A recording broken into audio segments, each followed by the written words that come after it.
Good afternoon. Oh, hold on a second. I don't like that. They're doing something new. They are doing something new. I can't even tell if y'all can hear me. Somebody tell me if you can hear me. They're doing something new on Restream. Come on. So somebody tell me if y'all can hear me. Can you hear me? Okay, thank you. My OSHA says we can hear you. Thank you. Let's see. Let's get to it. Hold on. I don't know that I love this. So I have to move over. Get out the way. I had to figure this new restream thing out. Oh, hold on. Let me take this down. That was my fault. This was my fault. There we go.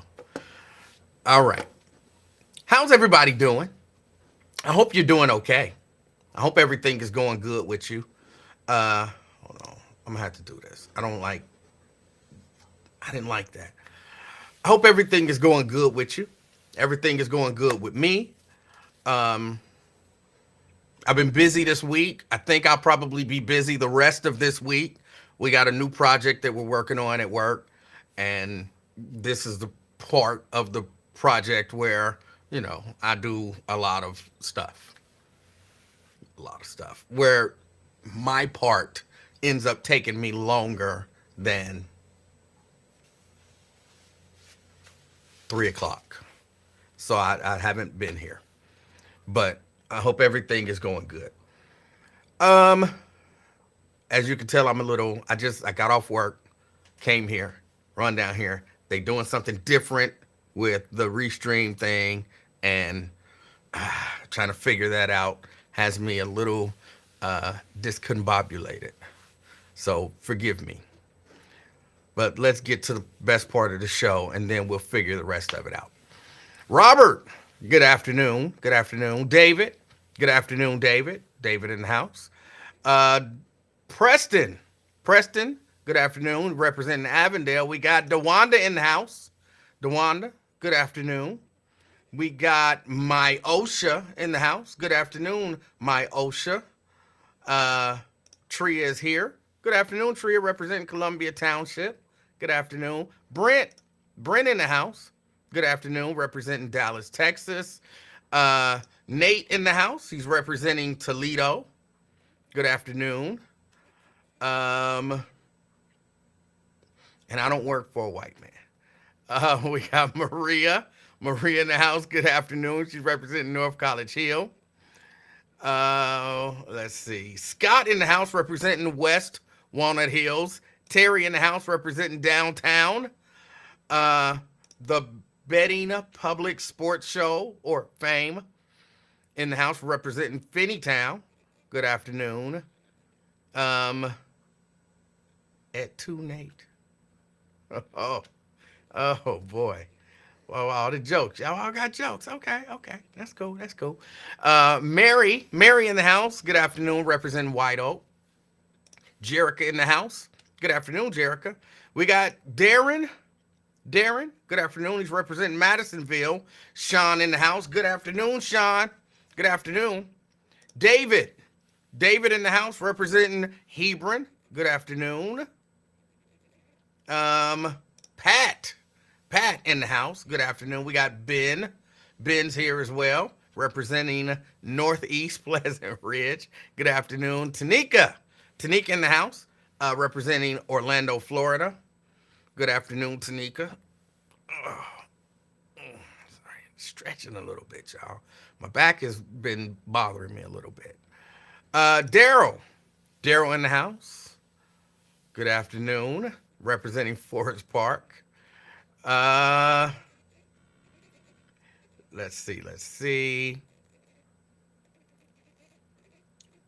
Oh, y'all just haters. That's okay. Carolyn in the house. Good afternoon. Good afternoon, Carolyn. Kimberly Bond Hill. Kimberly representing Bond Hill. Good afternoon. We got Lewis Talbert in the house, representing Sharonville. Brenda in the house, representing Mercy Fairfield Hospital. I've been to that hospital. Um, and Stephanie in the house. Stephanie in the house representing Roselawn. How's everybody doing? I hope you're doing good. I hope you're doing good. I don't have my normal energy, the energy that I normally have. I haven't had much chance to listen, uh, like consistently. Like I think Monday, I was able to listen and kind of text while stuff was rendering and all that kind of stuff. Uh, but I don't remember what anybody was talking about. All I know is, and there was something that happened because what, Friday, Monday, and Tuesday, I was not here. Any of those days, Friday, Monday, Tuesday, I wasn't here. Um, there was something that happened that I so wanted to talk about on Friday, but then I couldn't make it. Had to play a gig on Friday. And it was interesting. It was fun, but it was interesting.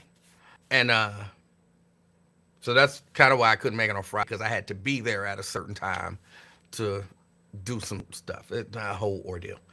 Um, but there was definitely something that I wanted to talk about on Friday.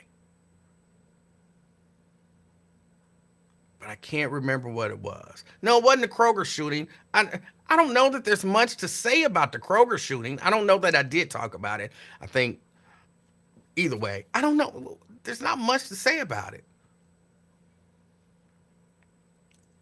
There was a little shootout apparently between the police and some person, and a innocent bystander apparently got hit. Person was arrested. I don't know that there's much to say.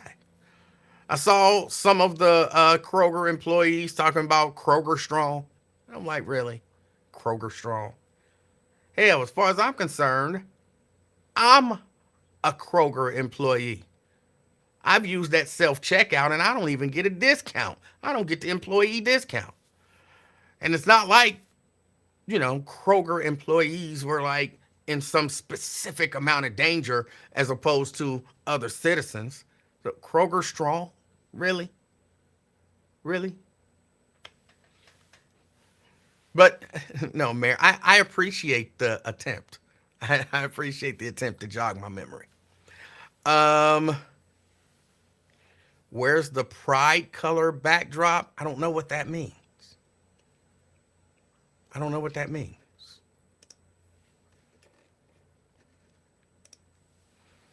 Nate says, how about those cops on video beating up that young man? I never saw the video. I remember somebody was talking about it, but I never saw the video. So I don't know. What do you expect from, and this is an honest question. Have we gotten to the point, are we so delusional now that we, and when I say we, I mean citizens, that we honestly expect the police to treat us right, to act right? Do we honestly expect that? Come on, they are who they are. And it's not necessarily, this is the conclusion that I've come to, just for me. Police, kind of in general, probably, if you take them out of their uniform, that's when you can probably say the majority of them are good people. The majority of them are good people. But I keep referencing that Stanford experiment. There is something in us as humans that when you give us something, and I don't care, I've come to the conclusion that it doesn't matter. I don't care what it is. If you give me more money than you give everybody else, I have a superiority complex. And so I'm going to treat everybody like I got more money than you. If you give me more authority, I have a superiority complex. So I'm going to treat you like I have more authority than you. I'm going to look down on and treat you worse than because I have more than you. Whatever the more than is. Now, of course, everybody doesn't fall into that. But just as humans, hold on, stop, stop. Oh, hold on, I'm getting a text here. But just as humans, that's how we are. So when you give police people authority, and it's kind of embodied in that badge and that gun and that uniform and all of that kind of stuff. When you give them authority, hold on.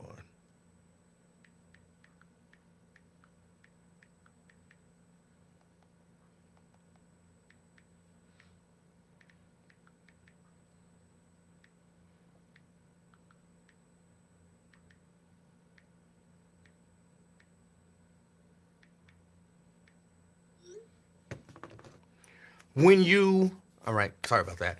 When you give them that authority, there is something about it that is kind of, I don't know if it's intoxicating or I don't know what it is. Cause it's gotta be like it's all over the country. It's not just all over the country, it's all over the world. Again, y'all know I watch First Amendment audit videos, and some of those turn into just police videos, like cop watching and all of that kind of stuff. They turn into all kind of stuff. So I see police interactions all over the world. And either there is something about people who get into policing that's a problem, or there's something about just the nature of policing that's a problem. Because I do believe that there's a certain something, an extra something when it comes to law enforcement and here in the United States anyway, and the black community. But it's not just the black community. Law enforcement, they're like, and I'm trying to be careful with the words that I use, not just because I don't want to overgeneralize. I'm trying to not overgeneralize. But there is segments of law enforcement, you can see that same personality. I know some of it is trained into them. They tell them this is the way you're supposed to act. This is the way you're supposed to talk to people. If you don't holler, scream, and cuss at them, they won't listen to you. If they're not completely subservient to you, then you have to exert authority and all of that kind of stuff. I know that all of that stuff happens. But there is something about that. White people get it just like black people get it. Like, as far as police are concerned, anybody can get it. Anybody can get it. Anybody who is not in some sort of authority over me by virtue of, your position or your money. If they feel like you have the ability to influence them, their job or whatever, they'll respect you. They'll treat you with respect most times. But if you're just a normal person, you can get it. You can get it. And and yes, Janice says that power thing applies to all facets of society. And that's why I said it's not just police authority. It's if you got more money, more people with more money, their attitude towards people without money is, you like, whoa, like, come on. But I got something that you don't have. I have more power, more whatever than you. It's just the way it is. And it's a human thing. It's a human condition. I don't know how to solve that condition. Because if I did, I definitely would. But it's a human condition. So no, I didn't see the police beat up the dude. I didn't see the police thing with downtown. I didn't see any of that kind of stuff. But I'm certain I've seen it before. And there's always some that are worse than others. But here's what I'll tell you, and I've said this before, and I mean this, in particular with law enforcement. When you hear law enforcement talking about they don't like bad police, police don't like bad police either. We want those guys out. They make us look bad. That's not true. That's not true. Police like bad police. I think that's a human thing too. We like the person. And this is part of why I believe I'm mixing all this stuff together. Y'all forgive me. It's been a minute. I've got stuff I got in my head that I think I have to get out. I think that's a part of why there are people who like Trump as much as they do.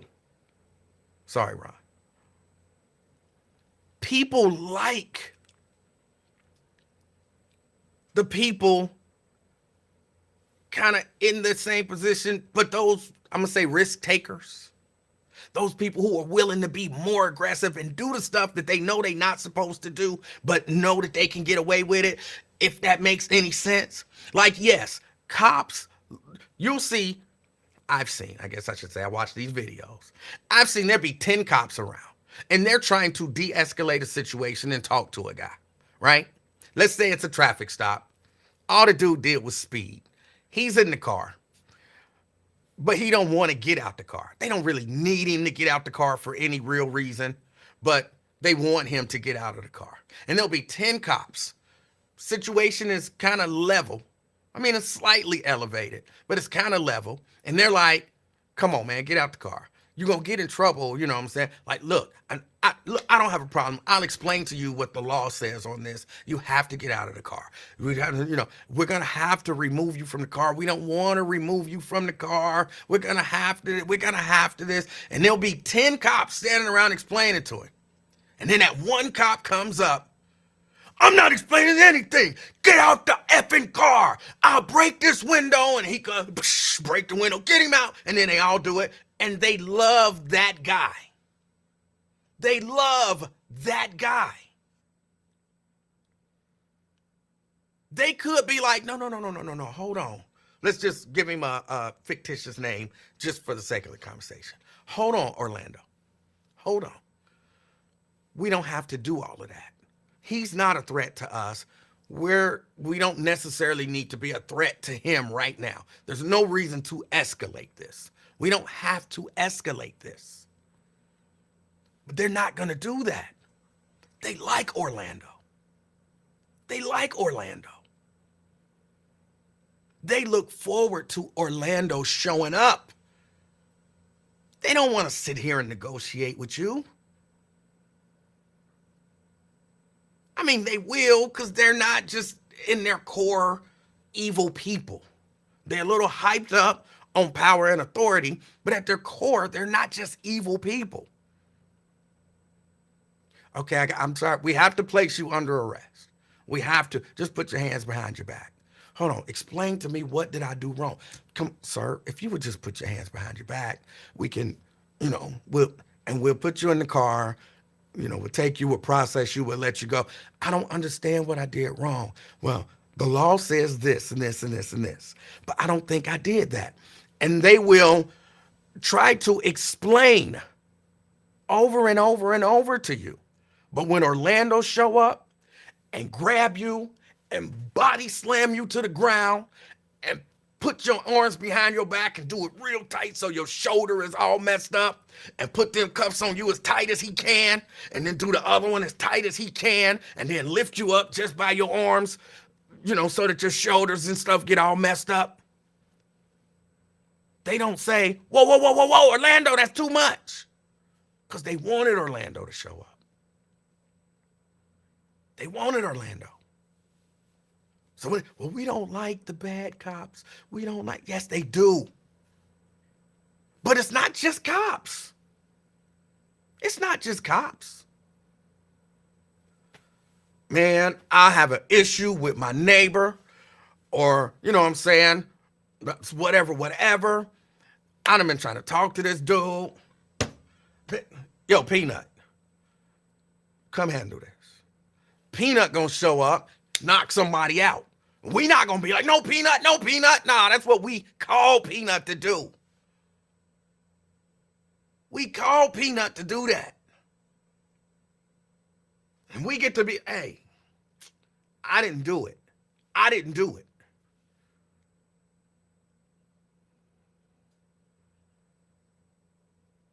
Well, I don't like violent people. And I don't like violent people. I don't believe in violence. But you'll call Peanut. You know what Peanut gonna do when Peanut show up. It's not just a police thing. It's a human thing. Oh, he got money. Oh, he got money. He uses his money and his authority to do stuff. That's why they like Trump. Everybody else has to conduct themselves with a certain level of decorum and decency. But they like that guy who just shows up and says, shut the F up. If he don't shut the F up, somebody punch him in the mouth and drag him out of here. They like that. They like that. It's not just, it's a human condition. I don't know why. I don't know why. But it is. But it is. So no, I didn't see the video, but I don't think we'll ever get to a point where law enforcement is fair or decent to everyone all the time. Takes time to explain. You know what I'm saying? Don't escalate when it doesn't have to be escalated. All of that kind of stuff.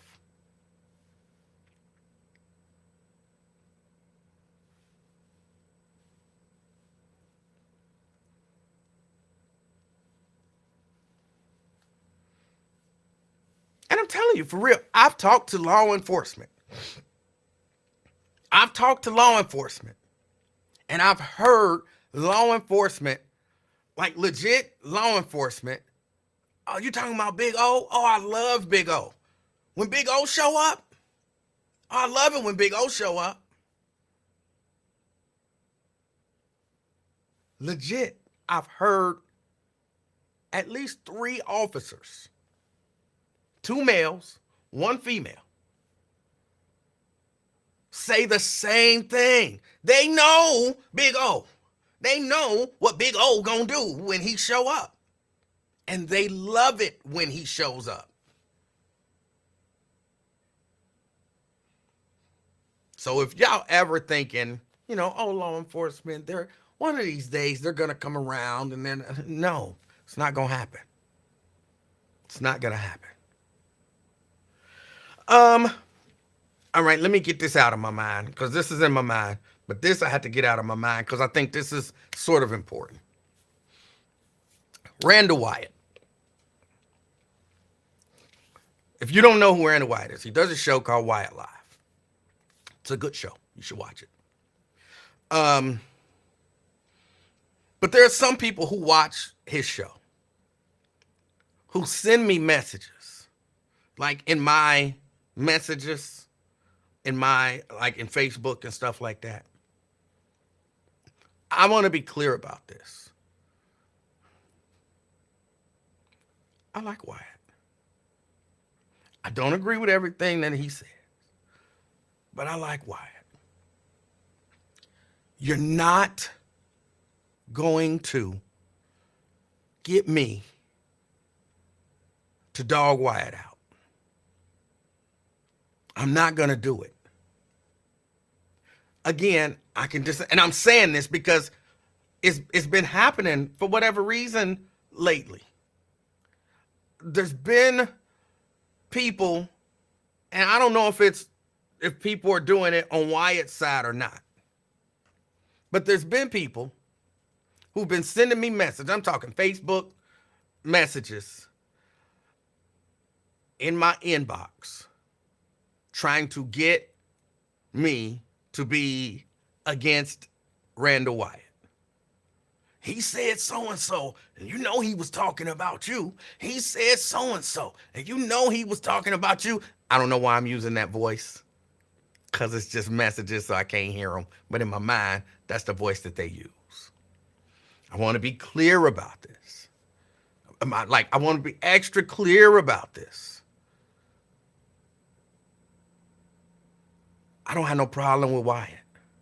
I told Wyatt a long time ago, and I'm saying this to people so y'all know, so y'all can stop trying.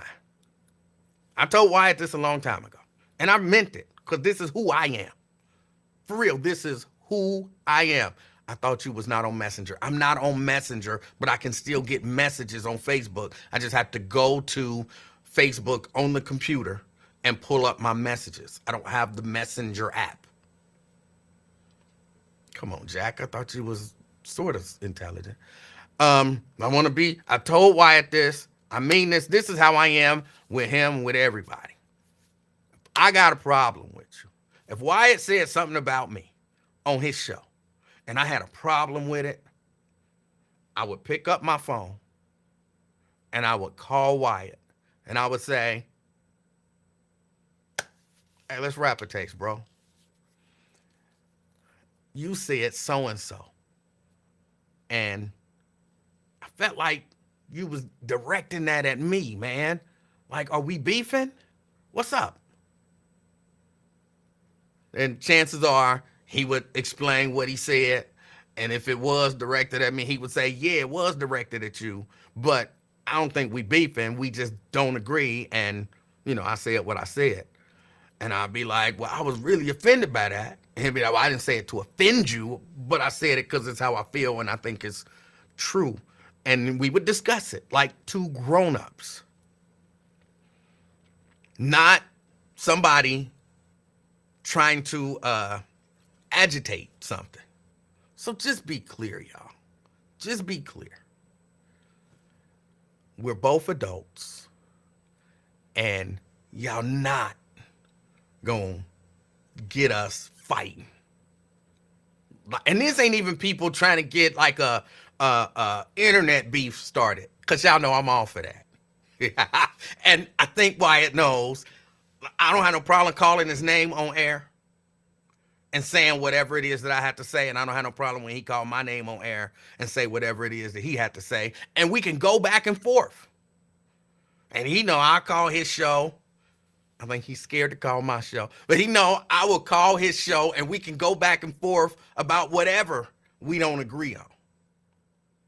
He know that. So I'm not saying I won't have like a internet, but don't try to start nothing. You know what I'm saying? You trying to.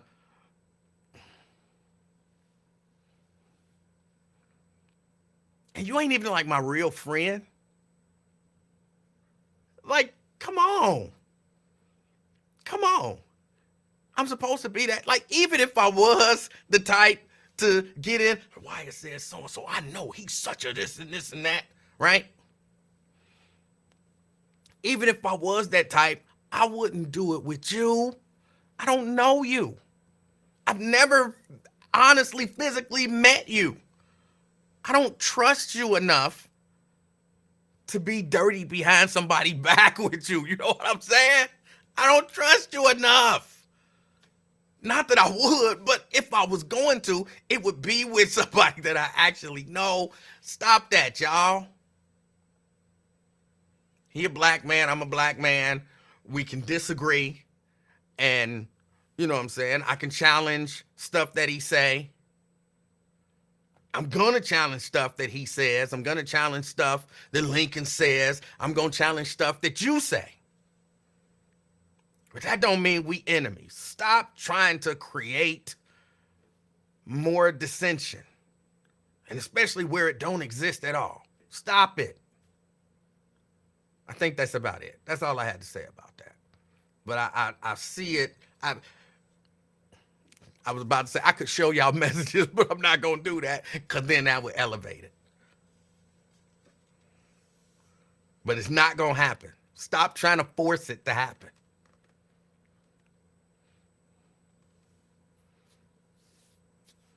You know, when he say people is clowns, he talking about you. He might be. He might be. But if he feel real strong about it, he know me enough to call me and say, bro, we can't function like that anymore because, I think what you do is clowning. And I would just be like, I understand, I get it. So that's enough of that. That's what that is. I don't know, for whatever reason, it picked up in the past couple weeks, and I feel like I had to say it. Well, Wyatt is all right with me. I don't agree with that dude all the time. But Wyatt is all right with me. While I'm talking about Wyatt, let me talk about this $11 billion. Let me talk about this $11 billion that the black church brings in every year. That's a made-up number. It's a made-up number. Nobody knows the actual number, okay? And I also, let me talk about receipts. Let me talk about receipts. You know what a receipt is? A receipt is proof of something. A receipt is proof of something. Right? A receipt ain't just simplest form of a receipt. I go to Walmart. I buy me some raisin cream pies. Got a problem with the raisin cream pies for whatever reason. I take them back to Walmart. Say, I want to return these. They say, where's your receipt? My receipt can't be my brother who say he sure did buy some pies. That's not a receipt. That's somebody who just going along with me. That's not a receipt. How does he has no authority to discuss whether or not you bought raisin cream pies. Like, where's the actual receipt? Where's the proof? Somebody who says what you said does not a receipt make. A receipt is proof. I said this 6 months ago. I got the receipt. Here is my show from 6 months ago. Bam, bam, bam, bam. There's a receipt. You said it 6 months ago. That's a receipt.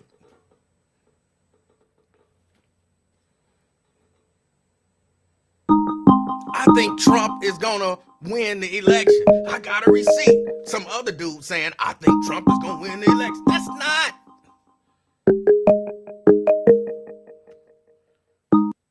a receipt. Key. Hey, what's going on, Emanuel? How are you today? I'm doing all right. How are you? Sensational. I don't know what that means. You ever heard that song by Chris Brown? No. Okay, well, he starts singing. It's called Sensational. Oh. And he be singing. It's stuck in my head, so. Okay. Yeah, it was lost on me, but I'm glad that you feel sensational. Okay, yeah, I like your background. The purple, was it like a fusion of purple, Now, blue? I don't know that it's a Restream is doing some new thing, and it won't allow. I can't make that black like it's been. I got to figure it out. Oh, okay. Well, it look nice.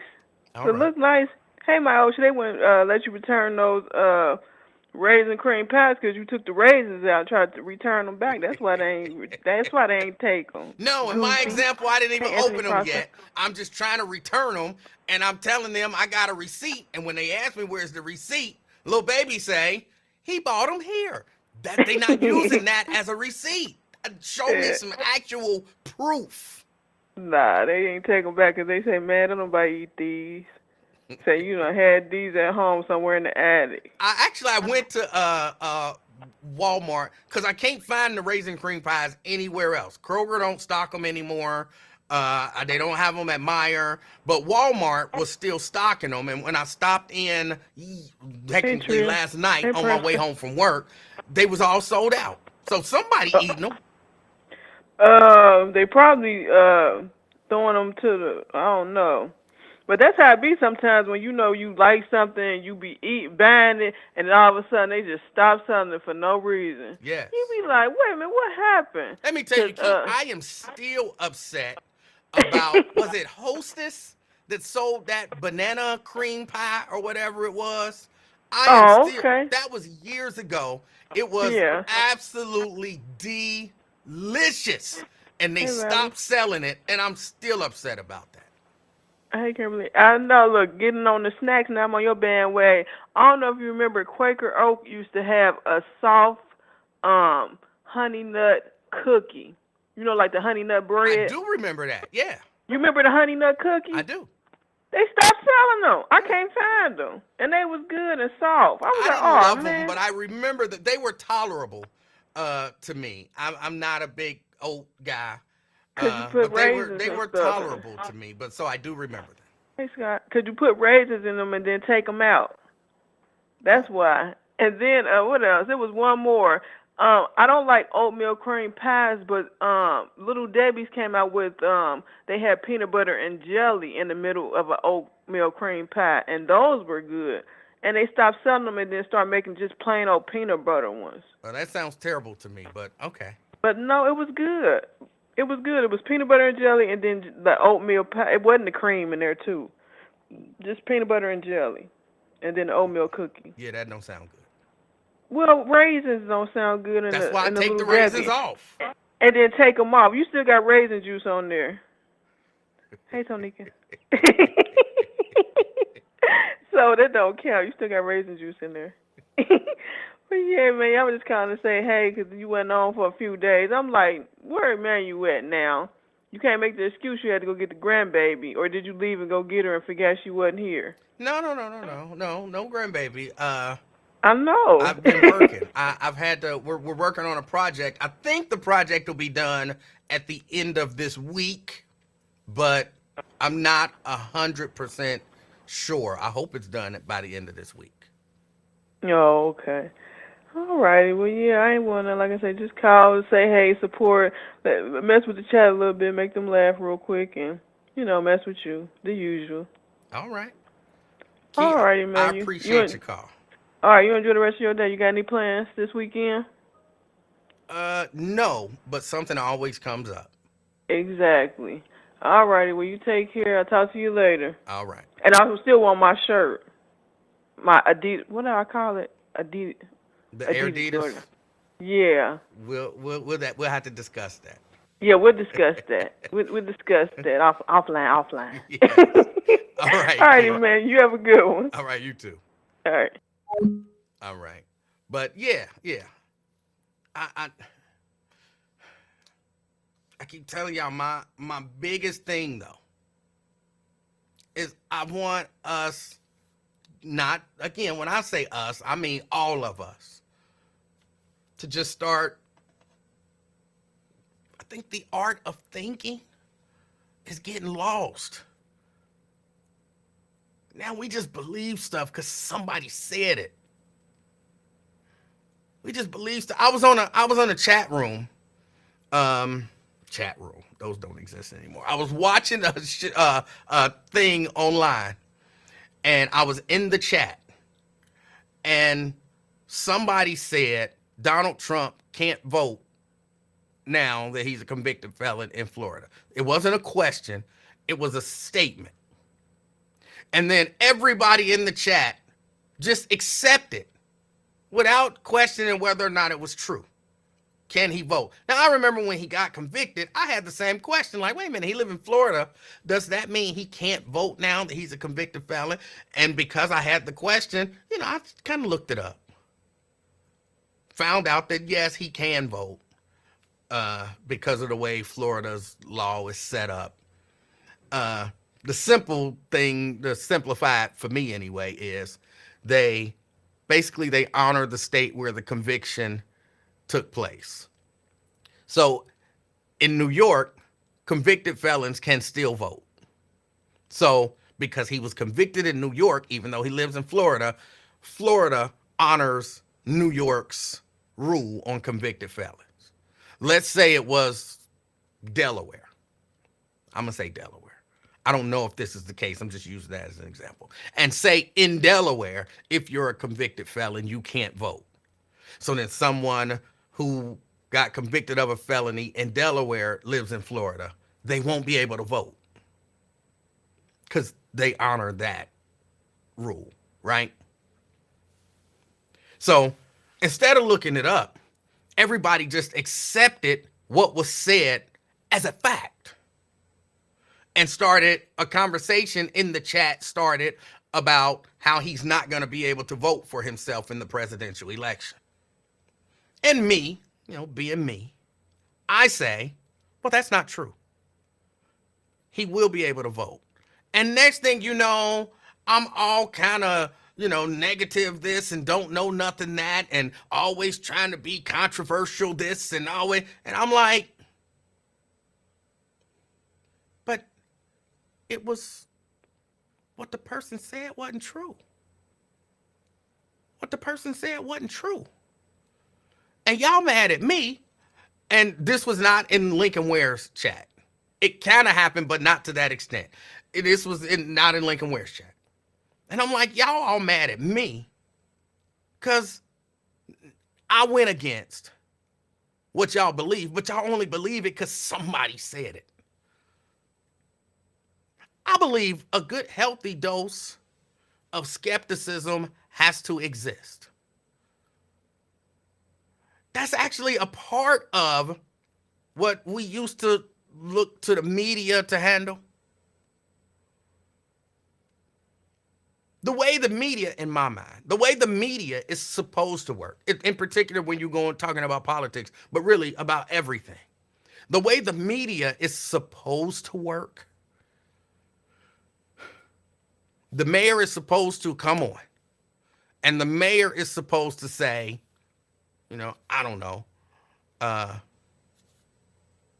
we got a $11 million deficit.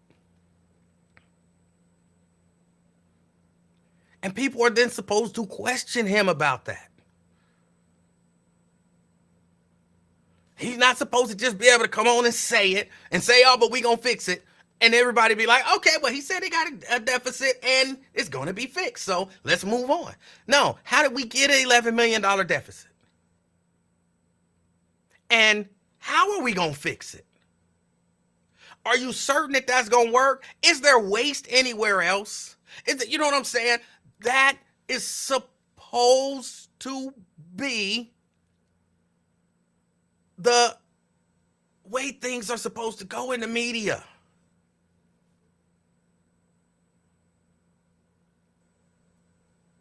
That's supposed to, and see, like Stephanie's doing it. Stephanie says, but it is true that the average black church does make $11.5 billion annually. Well, that's so not true, it's not even funny. And if you researched it and you researched something and your research came back that the average black church makes $11.5 billion annually, I don't even have to research that. Your research is jacked the F up. That's just not true. But now let's deal with what you were trying to say. That black churches as a whole in America bring in $11.5 billion annually. Again, that's a guess. That's a guess at best. It might be close. It might not. But it's a guess. Here's how I know it can't be accurate. I actually know of 2 churches who don't deposit all their money into the bank. So if you're going based on, well, this is, you got to have actual accurate numbers on every single black church in America. You're not going to get that. You're not going to get that. So how about saying it's estimated that collectively the black church brings in around $11 billion a year? Hey, man, you splitting hairs now. That's what facts are. How can you tell me I'm telling you facts? I deal in facts. All right, you deal in facts. And then you give me something that's not factual. It's important to, it is estimated. Why would I tell you the name of that church? They don't be, stop it. Stop it. What? But it is estimated. Because that's what it is. It's an estimate. It's an estimate. And if you are the fact people,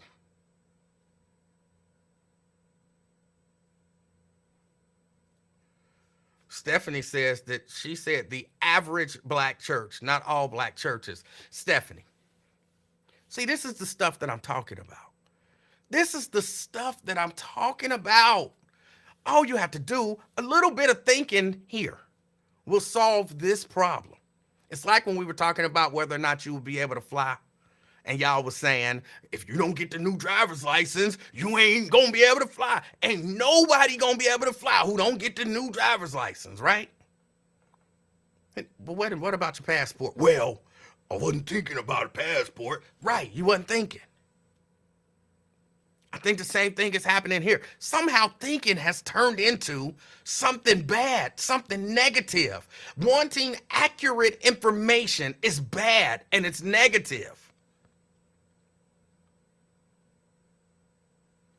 You think, Stephanie, you honestly believe that the average black church in America brings in $11.5 billion a year? The average black church. And y'all see what happens here? I was trying to say, like, okay, I know what you meant, but this is what you said, and trying to go with what you meant. But did I get corrected? No, that's not what I meant. Basically, I said what I said. Because there's not, people not, all you have to do is a little bit of thing and just think about that. The average, that it's on the screen.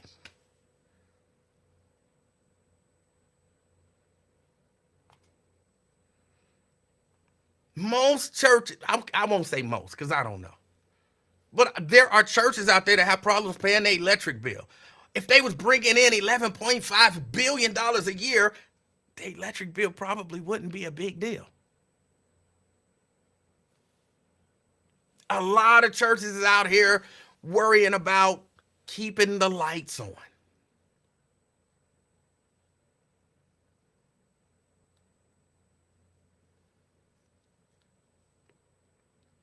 The average church is not bringing in $11.5 billion a year. Stop! And y'all don't understand. This is the kind of stuff that drives me crazy. And look, don't get me wrong. I don't know why. I don't know why. I want to be clear about this. I'm not claiming to be super smart because I'm not. I'm not claiming to be super accurate all the time because I'm not. I don't know everything. I just ask questions.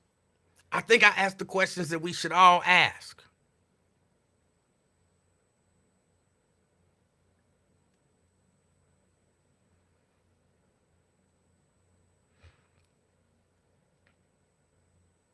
But somehow that's negative now. What the heck? Let's just start making up numbers, making up statistics, making up facts. What's the difference between a fact and something that I made up? Everybody believes the fact, and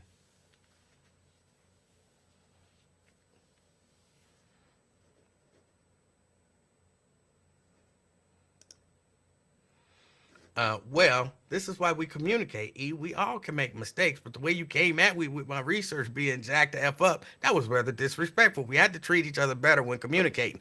I said, I think you meant, because I tried to, I was in my mind, I was certain that you didn't mean what you apparently meant.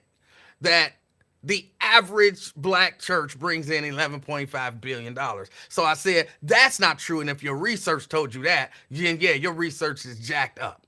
Jacked the F up, yes. But I'm pretty certain what you meant was.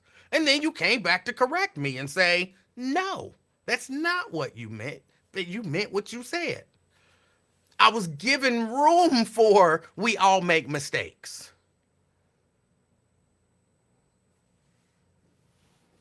That's what I was doing. But because some guy in a video said, and because Google said, Google gets stuff wrong. Especially stuff that they couldn't possibly have all of the accurate information. Why is that important? Okay. Here's why it could be important. This is why it could be important. I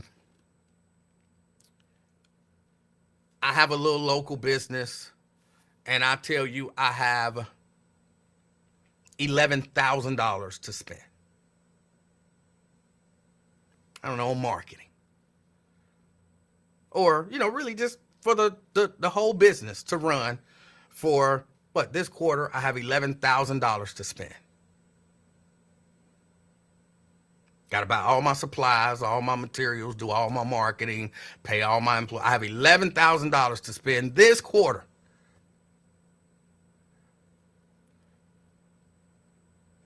Ain't it important that 11,000 number is correct? Because if that 11,000 number ends up being 8,000, I could be jacked up, right? I'm spending 11, but I only got 8. It's kind of important to know the number and how to know. I'm trying to devise a plan to handle and take care of my business for this quarter. And I budgeted 11,000. I'm only using 11 because that's the number that's used. 11,000, but I only got 8.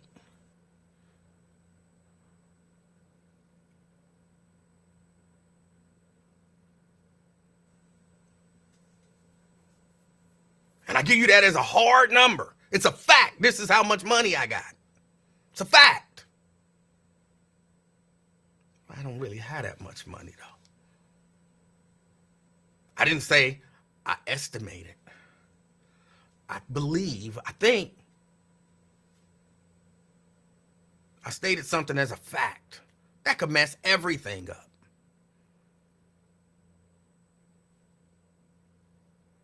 All these little qualifiers are important. At least to me they are. To me they are. But it's a bad thing to want accurate, factual information.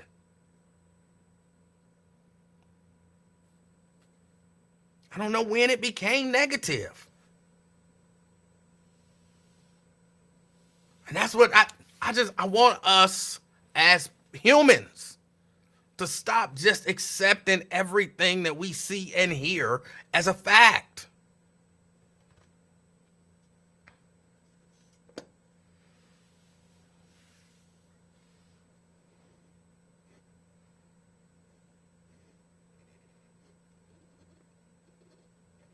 I'm crazy, right? That's crazy, ain't it? That's crazy. This Ian is actually saying that you shouldn't state something as a fact unless you know it to be a fact.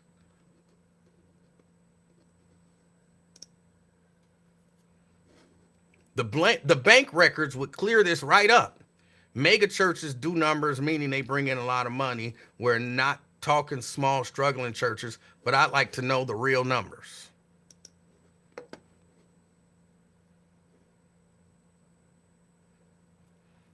Y'all know that there are a lot of really small churches.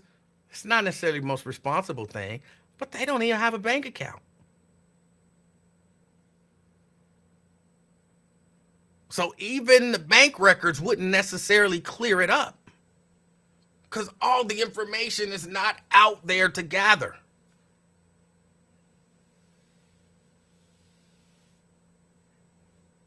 Well, somebody said it on the video, so it's got to be true, right? It's not the way it works.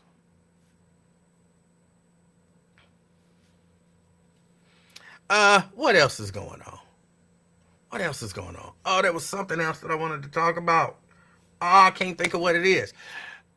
Hold on. I got a question. This has nothing to do with any of that other stuff. I'm totally pivoting, whole new subject. That girl, what's the girl name who wouldn't date the bus driver unless he owned the bus company? What is that woman? What is her name? Oh, Daryl says Adrian Broner. I didn't see what Adrian Broner did and or said. Clue me in. But what's the lady who won't date the bus driver unless he owned the bus company? What is her name? I can't think of her name. There's a story about her. I know it when I see it.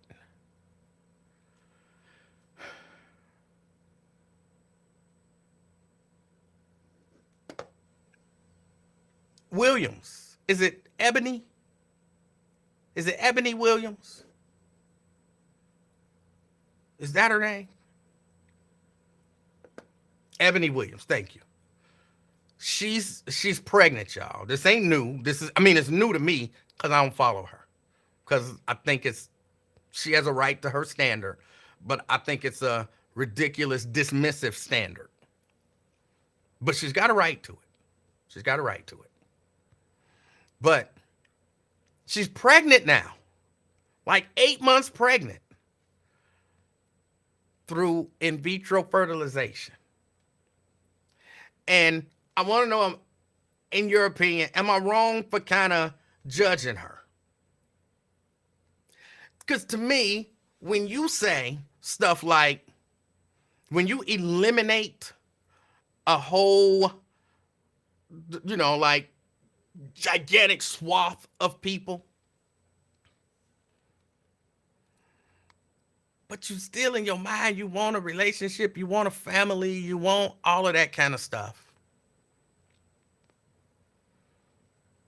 When you eliminate like a whole gigantic swath of people, it's going to be more difficult. And I am a believer that a mom and a dad being in the child's life makes a difference. And I think, she's what was her quote? Hold on, let me see if I can find her quote.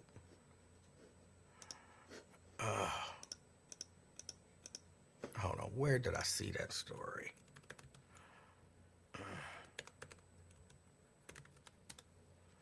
Was it here?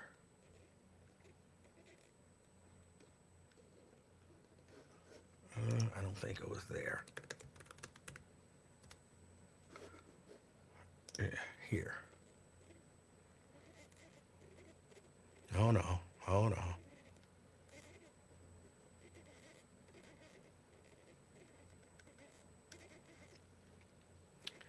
She realized she could redefine what family meant, and that she didn't have to be confined to the traditional ideals of motherhood. She says, I really freed myself of the rigidness of what legacy, love, and family could look like.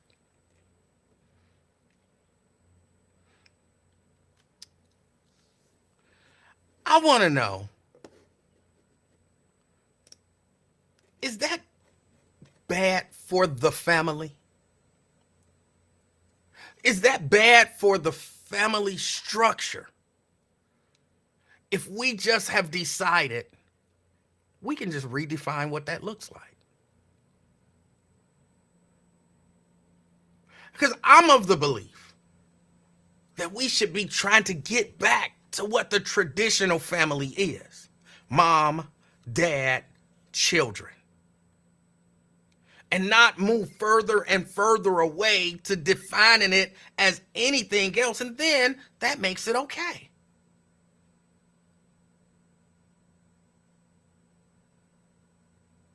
And it's not like I'm not against in vitro fertilization. In particular, if me and Mrs. Livingston, we're married, we're together, we want to have a child, and for whatever reason she can't conceive, in vitro fertilization, because we're still working within the bond, within the confines of what a family is.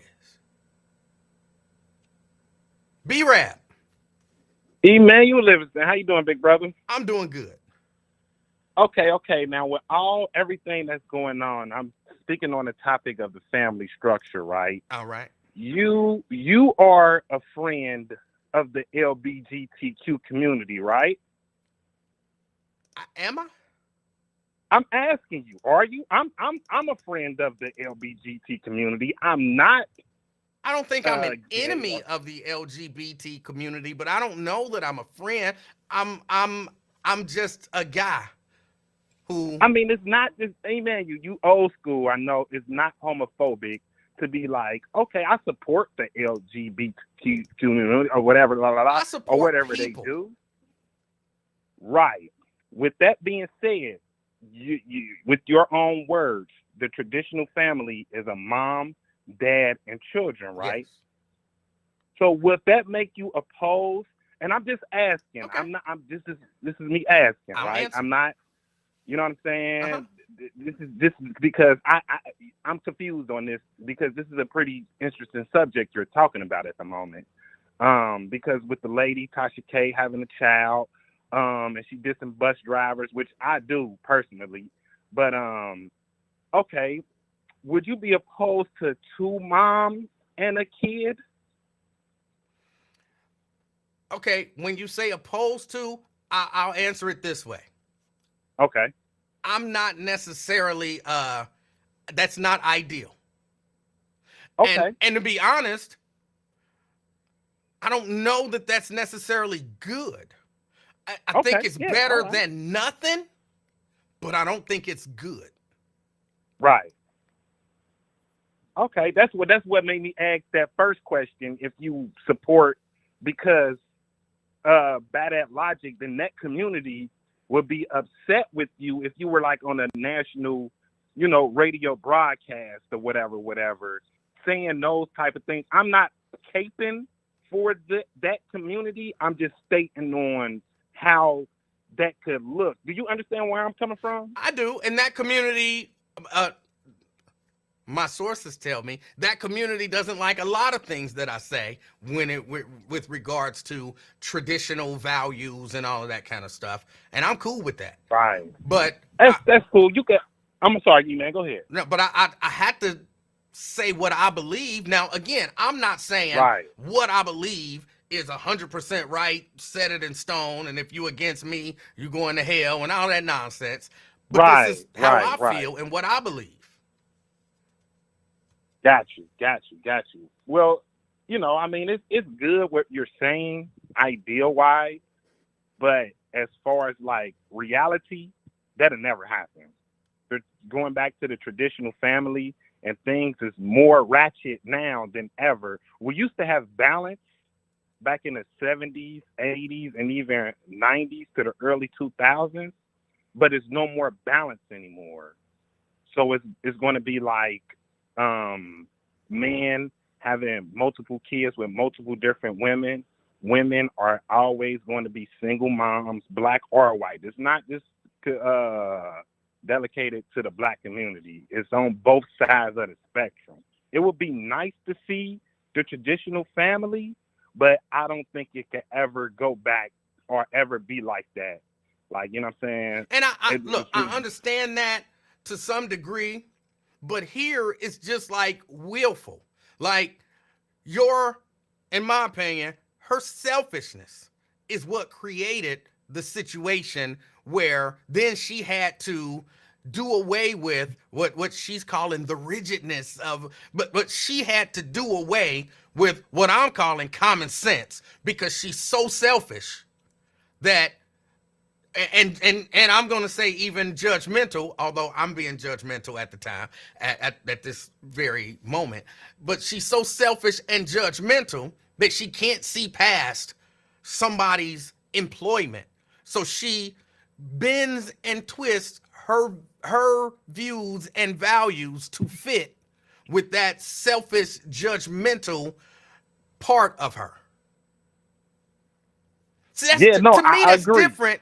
To me, it's a little Hmm. different than you know B-Rap, you know what I'm saying, you was 17, 20, whatever, you had a baby, it didn't work out, and you know what I'm saying, next thing you know, you got another baby, it didn't work out, you got another baby, it didn't work. Like you weren't specifically, hopefully, you weren't specifically setting out to create all of these quote non-traditional families.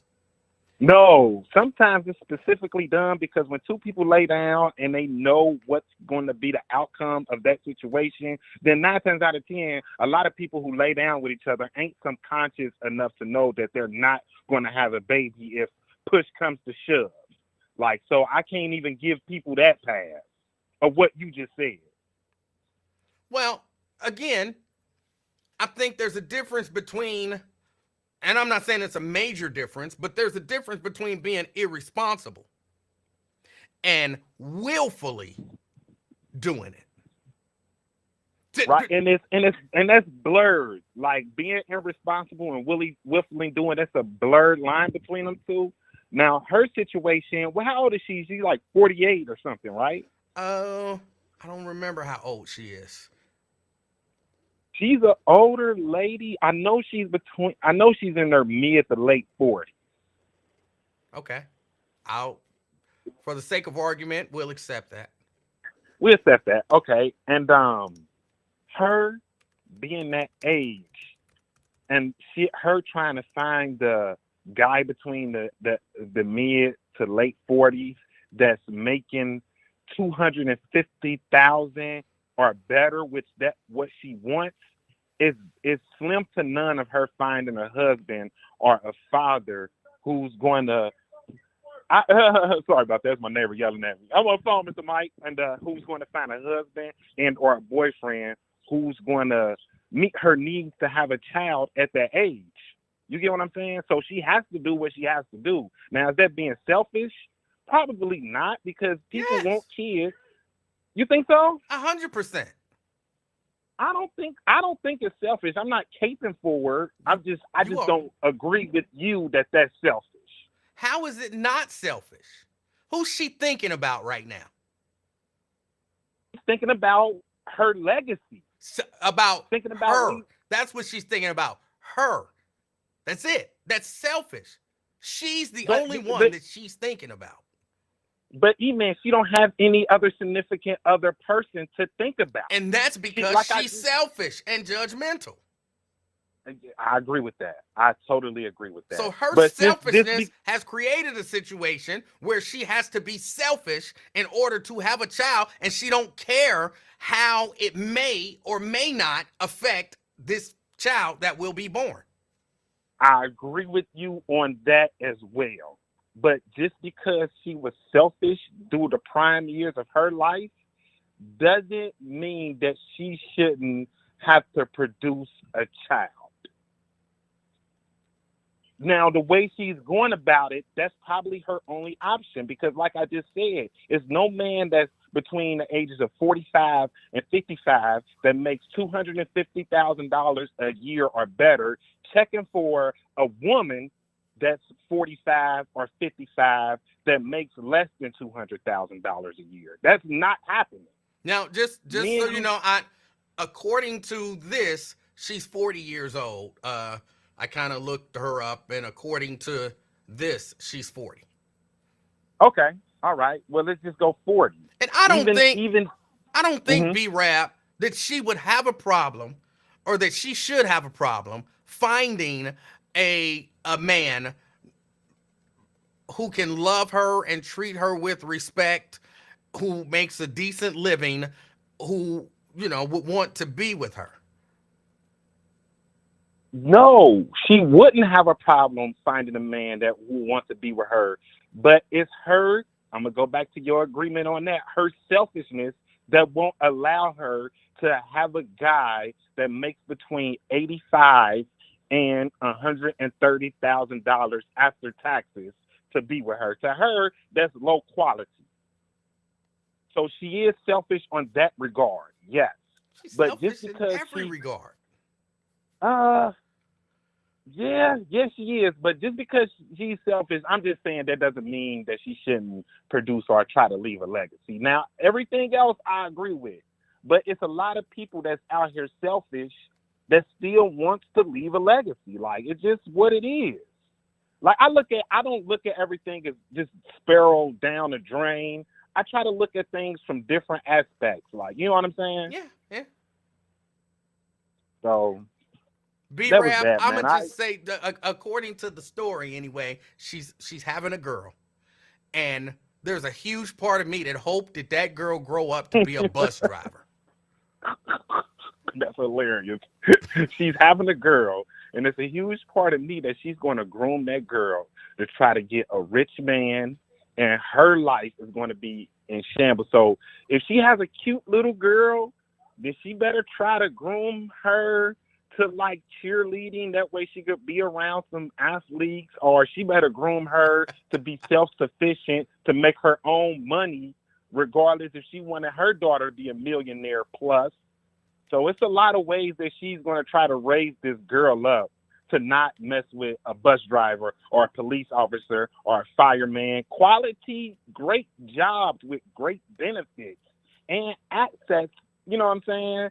But that's just how the boule is. You know the boule, man. You've been around the bourgeoisie people. You got bougie friends. I do not. Well, I do have You one or do. two rich friends. Yeah. So you know how it is. You know, they talk different. Them college educated people, they different, man. They different. You know what I'm saying? The sororities, the fraternities. You know, sometimes if you don't go to college, try to not talk down on you, but try to talk like they just a little bit better than you. And you know what I'm saying? Them type of people, them class of black people is different from the other class of black people. It's two different classes. But I'm just joking, you man. But man, I just called to give you my rant on that, bro. I appreciate it, man. I'm finna finish cutting this grass, man. I was listening to you while I was cutting the grass, brother. B-Rap, have a good day. All right, you too. Thanks, man. All right. 513-717-5464. 513-717-KING. That's the number to get on board if you'd like to discuss this. I see a few people saying, what are we discussing? What's the topic? Oh, that's a weird ring. CK. Hey, how you doing, Mr. Livingston? CK, I'm doing good. How are you? That was a phenomenal show you had today, man.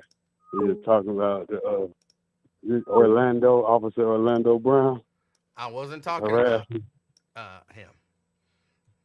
You said Orlando was harassing the people. No, I didn't. I used a fictitious name, and the first name that popped into my head was Orlando. I could easily say Keith. Just the name Orlando popped into my head. That wasn't in reference to any specific real person living or dead. No, that's what we call them. That's the corrupt cops, the tough ones. They name Orlando. Okay. You know what I mean? Orlando. Yeah, you feel me? But this Ebony K. Williams, oh my God, what a piece of shit. She is trash. For you to say I would never date a bus driver, bitch, who the fuck is you? Why would she say that, Mr. Livingston? Well, that's how she feels. That's how she feels. I don't Well, know that I agree that she's a piece of trash. I just hold don't on, look. hold on, hold on. But hold on now. For you to say that, you are you a dirt because you talk about who you wouldn't date. Bitch, who would you date? Would you date Leonardo DiCaprio? I know you're gonna say yes, because bitch, he won't date you. He ain't dating you. So what is this problem you got with bus drivers? They don't. You acting like They don't. they sexual offenders or something. Well, I think her issue, and a lot of people have these types of issues, in particular, a lot of women, but not just women. They want what they perceive as someone with money and status and drive. And in their mind, drive means never settling for anything, always trying to get more, be more, have more, and all of that kind of stuff. And to them, that is the measure of a good person. For you to talk about those bus drivers in a negative light, people are people, sir. So for you to categorize them, love has no occupation. So you telling me your love for your wife is based on what she do for a living? I'm That sure makes that there no are, freaking sense. I could imagine that there are some people who, yes, their love for their spouse is based on what they do for a living. And they don't see anything wrong with that. And you could probably get 10 people, 10 women on this chat right now to admit that there is nothing that they believe there is nothing wrong with that, because that's kind of how we talk about people and how we categorize people based on how much money they make, based on what their job is, what they own, all of that kind of stuff. We judge the humanity of a person based on those things. And you being in this situation more than once in your life, sir, you know love is pain. I don't know how much she loved me until we went through something. How the I'm, fuck I know how much she loved me? I just hit the lottery. I don't know that I What? agree Of with course, that. everybody.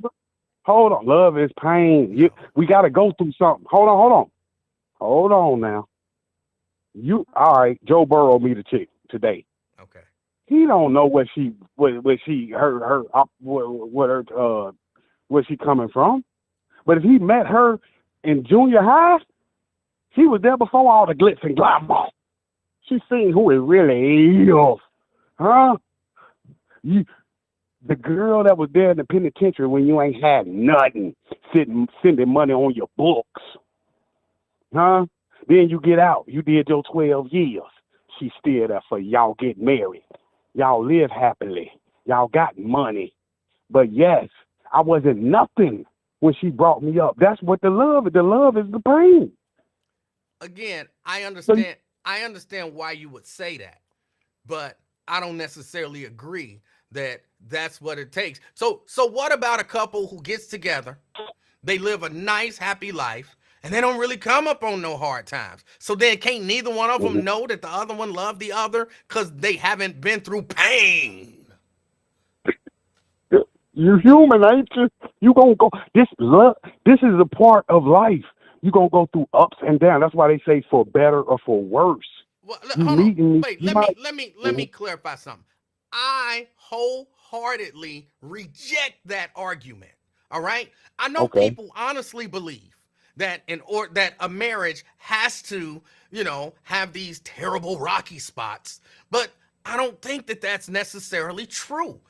And sometimes I think people create those. And when you hear uh sometimes I've heard abuse victims say, I don't know he loved me, or I know he loved me because of, when he beat me. I've actually heard abuse victims say that.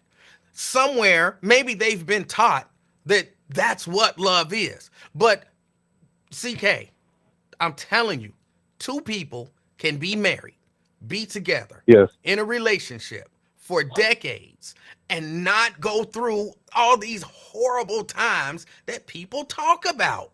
It actually can happen, but for some people, it won't happen because they don't think the relationship is real until they go through something. So some people try to manufacture something to say we went through something. It's not necessary. I agree with you 1,000%. You're right. You're right. I do agree. But I'm saying if you lost everything today, homeless, is wifey going to stay with you? What do you think? Does she love you for you, or does she love you for the possessions you have? I don't think that that's necessarily the measurement stick, because I would understand, like right now, and I like to use me as an example. I like to use other people too, Yeah, but I like to use me as an best example. example. Right now, if I messed up the money so bad that me and Mrs. Livingston was homeless, I would understand if she was like, yeah, no, I can't, I'm not living on the street with you. I'm sorry. But then, I can't yeah. do it. But what about when she say the opposite? I'm gonna be with you there through thick and thin. N-word, I ain't going nowhere. I told you. Then what you gonna think? It's gonna switch up your whole brain. No, because I'm gonna be like, I don't even want you out here on the street. Why don't you go live with your mama and, you know what I'm saying, let me try to figure this out. But I don't want you out here on the street with me homeless. Yeah, she not leaving you then. She still there. Look, all right, baby, I was gonna be out there with you, but you told me to go stay with mom. As soon as you get on your feet, we right back at it. So that's when your love is getting tested, through the homelessness. When you got to go to the free store downtown. You hear me? Downtown. You trying to sell phones at Tina's. This is real life. You don't know, like Kobe found out, damn, this woman really loved me. Because Tiger Woods' wife never loved his black ass. You see what she did? How you know that shit? He cheated on her. I don't mean Kobe that she didn't too. love him. He cheated, so she had a right to leave. She did love him, but he cheated, and he messed that up. And now I got to go. Kobe cheated too. His wife really loved him. Tiger wife was using him for the billions of dollars.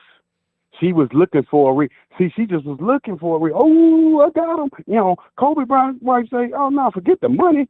I want somebody to love me for more. Again, I'm gonna have to disagree. I think if anybody was more honorable, it was Tiger's wife. Kobe's wife stayed with a dude that raped somebody. Who stays with a dude that raped somebody? Listen, sir, she know he did too much acting. He just forgot to pay at the massage therapist. He got a happy ending. Ain't no cavity search. No, he forgot to pay. He said that well, what he said leads me to believe with no doubt that he raped that girl. So as far as I'm concerned, he's a rapist. Damn, Kobe Bryant, you think that's who is you think he was that for real when he was here? He said, I don't remember the exact quote, but I could see how she could think that I raped her. Mm-hmm. Yep. I see what you're saying. You're right. I've been with a woman or two, and if somebody come out talking about he raped me, I'm not gonna be like, oh, okay. I can see how she thought that. I could see how she thought she was being raped. No, there's no doubt you wasn't being raped. None. So any guy that can see how she thought she was being raped, you know why? Because you was raping her. That's why ever since 2005, I've been passing on the happy endings. I've been, dude, you want a happy ending? You want a happy ending, sir? No, ma'am, I'm good, baby. Y'all ain't about to Kobe Bryant me. I mean, have me up here jammed up. I'm cool. I happy end myself at the house, you hear me? I ain't about to get caught up with that. You see, they got his ass good. But they got my boy Robert Kraft like that, too, from the New England Patriots. The owner. Okay. Yeah, he got caught up with a happy ending. That's not what they got Kobe on, just so you know. Nah, but yeah, you make a great point. I just want you to know that these women, that's like me telling you, oh, I would never date an Oscar award-winning singer. What? Who the fuck is you, nigga? That's what she's saying. Oh, I would never date a bus driver. Bitch, ain't no bus driver gonna date you. Have you looked in the motherfucking mirror? Who the fuck is you? You acting like you motherfucking Halle Berry or something. Bitch, you ain't shit. Hold on. You out, she's an attractive woman. She's ugly as fuck talking like that. Stop it. She lost all her look. She's physically attractive. She's successful. I don't have a problem with her saying that is her standard. You can want whatever you want, but again, when you get rid of a whole gigantic swath of humanity, then you find yourself in a position where you 40 years old talking about I want to have a baby, and I had to rethink my rigid beliefs in terms of what a family is. Because yeah, your standard created the Have you ever situation met? that you're in now. Have you ever met a bus driver? Yeah. These are beautiful women. You hear me? So, I'm a man, but I'm pretty sure to the women, they probably see attractive bus drivers, men bus drivers. But I'm saying, why are you going to shit on that profession out of all? I'm like, I don't give a damn if you work at McDonald's or Church of Chicken like me. What difference do it make? These are people. If you have a good heart, I'm attracted to your soul, the kindness, the integrity, the honor. You could be a piece of shit, Oscar Award winner. So she won't Diddy.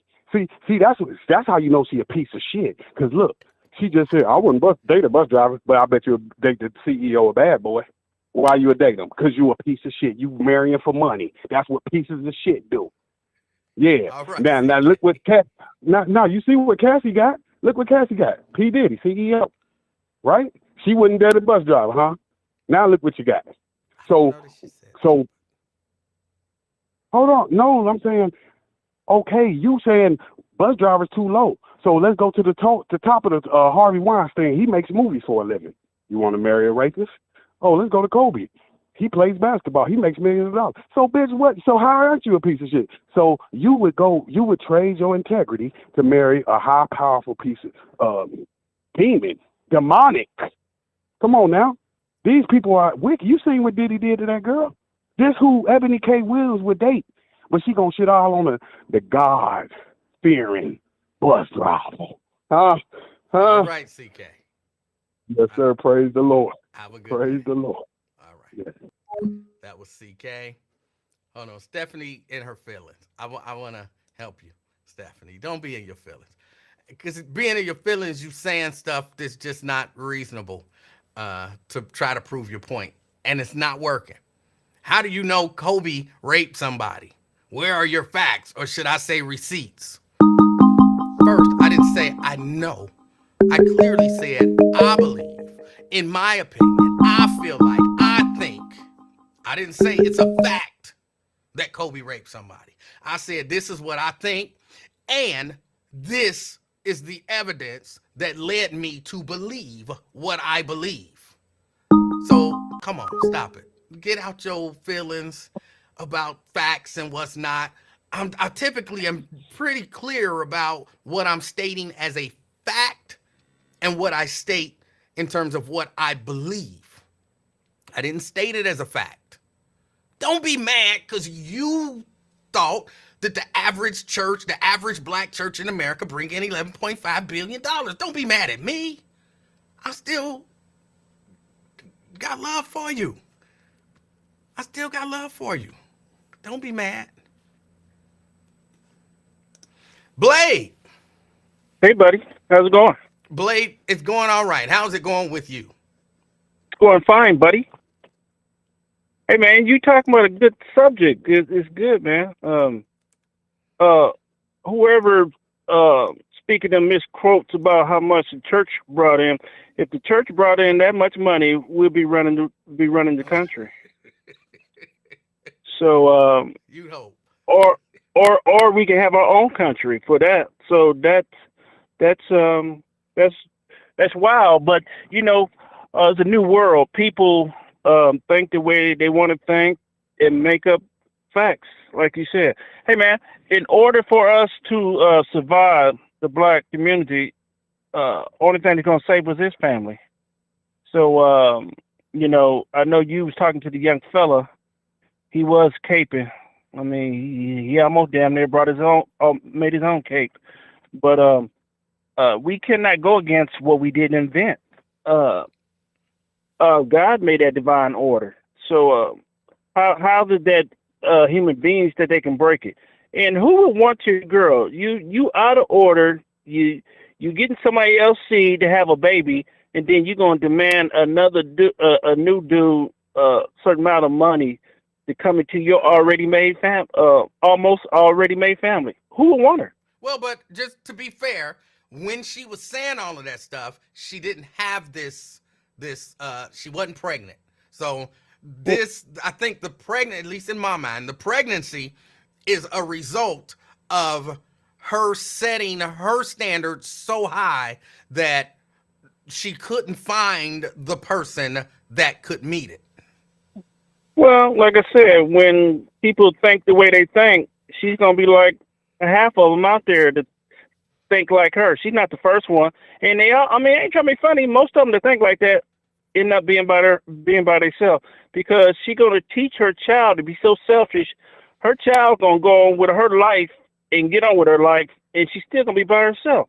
But like Kevin Samuels said, if a man making that much money, what make you think he gonna pick down? He's gonna pick up, and Kevin Samuels already said, why would a man want a older woman like that when he can go get a younger woman? Kevin Like you said, Samuels did say that.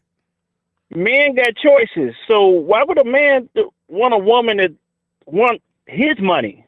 He got his money. Don't no man want no woman thinking like that. And I'm just saying, majority of them already got a already made family. I mean, a chick in her 30s and 40s, they not virgins. If you can find a 40-year-old virgin, good luck. But like he said, your wound is been beat up, tore up, and you think you're gonna pick a man making $300,000-$400,000? Nah, a man making that much money, he damn near gonna want a virgin, so he gonna pick somebody young. I could see that being the case, but that's not necessarily the case. Well, if you say so, but I'm like I told you last week, these older cats are not trying to holler at chicks they age or older. They trying to holler at them chicks' daughters. Just point blank. You know how people get down, man. And like somebody said, it ain't reality, but it is reality. I mean, I ain't trying to be funny. Who wants an older woman wearing a hair hat out of shape? He can get a young chick with a hair hat in shape. So, I ain't trying to be funny, man. I'm just keeping it real, man. Some of our women has got so damn ridiculous. That's why most cats are going to South America, man. Getting natural beauty women, man. The exotic women. Because our women over here, man, they want so much and they don't got nothing. It's just sad, man. I know you don't want to respond to it, but you know how it is. I feel sorry for some of these young dudes because they ain't got so soft and the chicks have got so hard. It's all messed up, man. It's just all messed up. I feel for these young cats because they don't have it like we do. They don't have that alpha male in them. So the chick is harder than these young cats. Your last caller, your boy. You see how he was caping? He was a young dude. So that's a lot of them are like that, man. They just so soft, like All right. tissue. Peace out, bro. All right, Black. I don't necessarily agree with Blake. Now I can't wholeheartedly disagree with him. I try to put myself in the mindset. If I'm a dude who has worked hard my whole life and accumulated a certain level of wealth and status, and and I'm 53 now. So if I'm 53. But it's me. I don't care. I'm still rolling with, I think you need to be, 48, 49, whatever it is, in order to, I don't want no 20-something year old. I don't want no 30-something-year-old. I'm too old to be dealing with. I don't want that. And it's got to be some reasonable, rational, because I don't want, I'm talking personally, so don't be offended. Because I know I got some white friends and whatnot, and they, check out the show, and, you know, they give me a hard time about some of this stuff, but I just have to tell the truth the way I see it. I don't want no white woman. I don't want no South American, what's these countries? They be Filipino or Filipina. No chick from Thailand. I don't want that. I want a sister. Now, if she's in Africa, I'll take an African sister. I'll take an American black sister. But I don't want no young Filipino. You know what I'm saying? I don't want that. And I'm certain there's going to be some reasonable, middle-aged sisters who I could holler at. Fame. Hey, how you doing, Emanuel? Fame, I'm doing all right. How about you? I'm outstanding, per usual. I hate to do this, but I don't have a problem with Ebony K. Williams has said or done. Okay. On the surface, it sounds kind of like bougie, bougie woman. No, I'm not gonna use CK's language, but on the surface, that's what it sounds like. But at the same time, a focused person is focused not only focused on themselves, they're focused on their standard of living. If you just go out and get knocked up by anybody, you know what I'm saying? You're living check to check. You'll be out there living check to check in your 40s and struggling to make bills.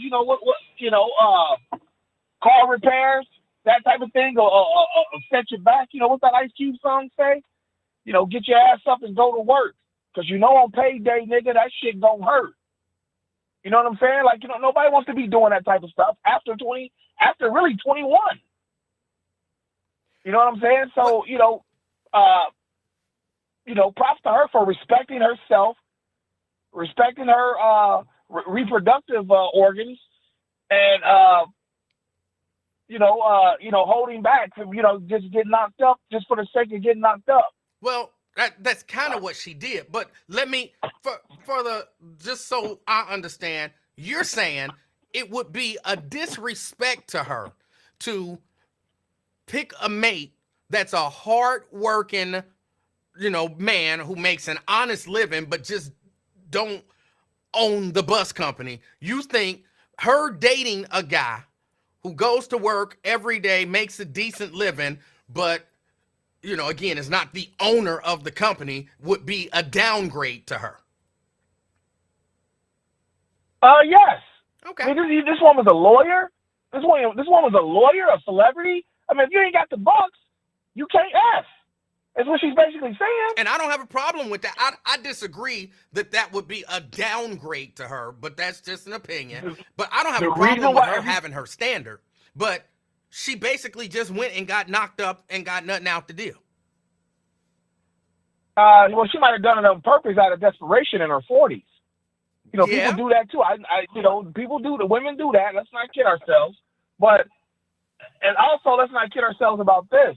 When it comes to Ebony K. Williams specifically, the backlash came from her because she was known for dating white men exclusively, and then she says that, and it says like, oh, okay, I see why you were only dating white men. Let's keep it a buck now with her when it comes to her. Well, but I mean, now, I don't know who knocked her up. Right? No, she did in vitro fertilization. That's what I'm saying. So she gets nothing but a baby out the deal. Okay, well, she wants to continue her bloodline. What's wrong with that? I mean, you can't get mad at her for using medical science. Of course you can. Of course you can. Oh, wow. Okay, you're one of those religious freaks. I understand. Well, I don't know that I would call myself a religious freak. Well, right. I didn't want to say that, but I know you're in a choir. That's your thing. I apologize. That's a bad choice. No, I'm dead serious. That was a bad choice of words. I do apologize. No. You don't even have to apologize. It's kind of funny. But what I'm saying is, apparently she had an issue with it, and she had to talk herself into I can't remember what the quote is again, but basically she was saying, I don't believe in that. And so she had to figure out how to work out the rigid societal standard of what a family is. That means she had to do some mental gymnastics to get herself to that point, to basically say, I know what I believe a family is, but I'm not doing that. And to me, if you call yourself redefining what a family is, I think that's problematic. I think that leads to a lot of the problems that we have as society. Everybody wants to define a thing for themselves, and we trying to do away with societal standards. And then you end up with chaos. Case in point, your statement. I mean, you try to read it, you're mad about what she's redefined and what works for her. I have no problem with what she's done. I get it. You know what I'm saying? And all that stuff about men and their odors, an older man who has money, unless he's had it all his life, like if you're like our age, late 40s, 50s, and you come across some money, you're going to probably be a dickhead to women if you're not already married. You're going to snatch up a young 25, 30, early 30 something with no kids or something. You're going to probably be a jerk off to her because you're going to probably try to bully her a little bit. I mean, it might be natural for you to do that anyway. Like Diddy, he's had money for 30 years or whatnot, but like the average guy who comes into some money, he's going to be a jerk to women unless he's already married, already established with his woman. Well, because he ain't got to put up with your shit. One way that I feel about that, and I know it's wrong, but it's how I feel. If you date a man for his money and he's a jerk to you, you deserve it. Right. That's what I'm saying. So if you want to deal with it, that's what you're gonna have to deal with. But inherently, a man's gonna be like that. There's just no way. There's no way not to. Well, that's not true. You're gonna sit there and try to reason with a person that's almost right young enough to be your kids, and you're giving them a lifestyle. Not like y'all build it together. You're giving them one. You're basically, it's basically legal sex trafficking. But just so I'm clear, you really, if you came into money right now, you believe that you're not married right now currently, right? Not anymore. Okay. So you believe that if you came into money right now, you would not go for like just, a nice woman. You would find some young chick? No, I wouldn't. No, I wouldn't. I would date a woman my age that I respect her mentally because I would want her to carry out the money, sustain it for, assuming if I die before her, that she sustains it and I trust her that she, doles it out to my children properly. You know what I'm saying? Okay. You just said that inherently that's what men would do. But well, there's okay, yeah, because there's exceptions to every rule. Some people got 6 fingers and 6 toes. You know what I'm saying? But as a rule of thumb, I'd imagine 7 out of 10 men will behave like that, just because just because of the natural order of things. I did this. You wasn't there. You wasn't in the gym shooting with me, as they say. You know what I'm saying? I know what you're saying. Yeah. So So I don't believe that at all about what the last caller was saying. But I want to talk about more about well, you ain't been here, but the Caitlin Clark stuff. Okay. If I can before I go. Sure. I want to talk about, what I want to talk about is Monica McNutt. She came on Stephen A. Smith 2 days ago. It was Stephen A., Shay, and her on the panel. Okay. And they were talking about the WNBA, the Caitlin Clark stuff and all this stuff. And then Monica McNutt was like, well, to be honest, Stephen, you're my guy and all, but you could with the size and power of your platform, you could have been doing this the last 3 years. And I thought that was the most disrespectful thing I've ever heard on television. Why? How dare you disrespect that man on live TV? That's his show. And Nobody cares about the WNBA like that. If he's talking about it 3 years ago, he might not be here for you to cuss him out like that on TV. I thought that was ESPN's fault for putting that younger black woman on a panel with two obnoxious black men. Shannon Sharp and Stephen A. are as obnoxious as it gets, right? Would you not agree? Stephen A. definitely. I'm not too sure about Shannon, but definitely Stephen. Okay. And they're both old enough to be her dad. She's only 30 years old. Like, put you on a show with men like that, for you to talk to men like that. Oh, that's a horrible. I wholeheartedly disagree, and I only saw small clips of it, so I don't have the full context. But just in terms of in the industry, look, if you put me on the show to discuss a subject with you, our age doesn't matter. I don't have any exceptional amount of respect for you because you're my elder and all that kind of stuff. Right now, we're equals and we're discussing a topic. And so I'm going to have the same conversation with the same energy with you as I would have somebody 85 and somebody 25. We are discussing the topic, and I'm not, this deference has to be, no, I disagree with you. She did not owe them any additional respect other than the professional courtesy and respect that she would have given anyone else. That she didn't give him. That makes two black women. I didn't see her being exceptionally disrespectful, but again, I didn't see the entire interview. Again, as I tell your best friend in podcasting, Randall Wyatt, I blow up the negatives so that people can see the bigger picture. That's two black women in 2 years that have come on Stephen A's show and talk shit to him, showing that how black women are just are above reproach when it comes to disrespecting black men. Stephen A said that, came on her show and been like that, they'd have been calling him all types of bullies and all types of shit, all types of stuff.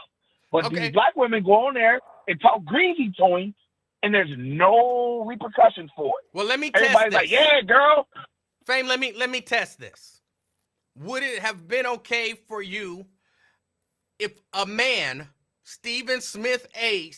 Smith's age, had come on and said the exact same things that this young woman said? Would you have had a problem with it? If he had came on it, no, I would have had a problem. Same thing. Yes, I would have. I would. Okay. Hell yeah, I would have had a problem. I don't.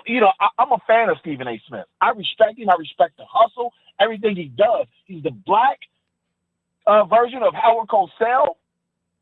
There's only 3 broadcasters in sports that matter: Chris Berman, Howard Cosell, and him. And you got a right to your opinion. I just feel like exactly. It's my opinion.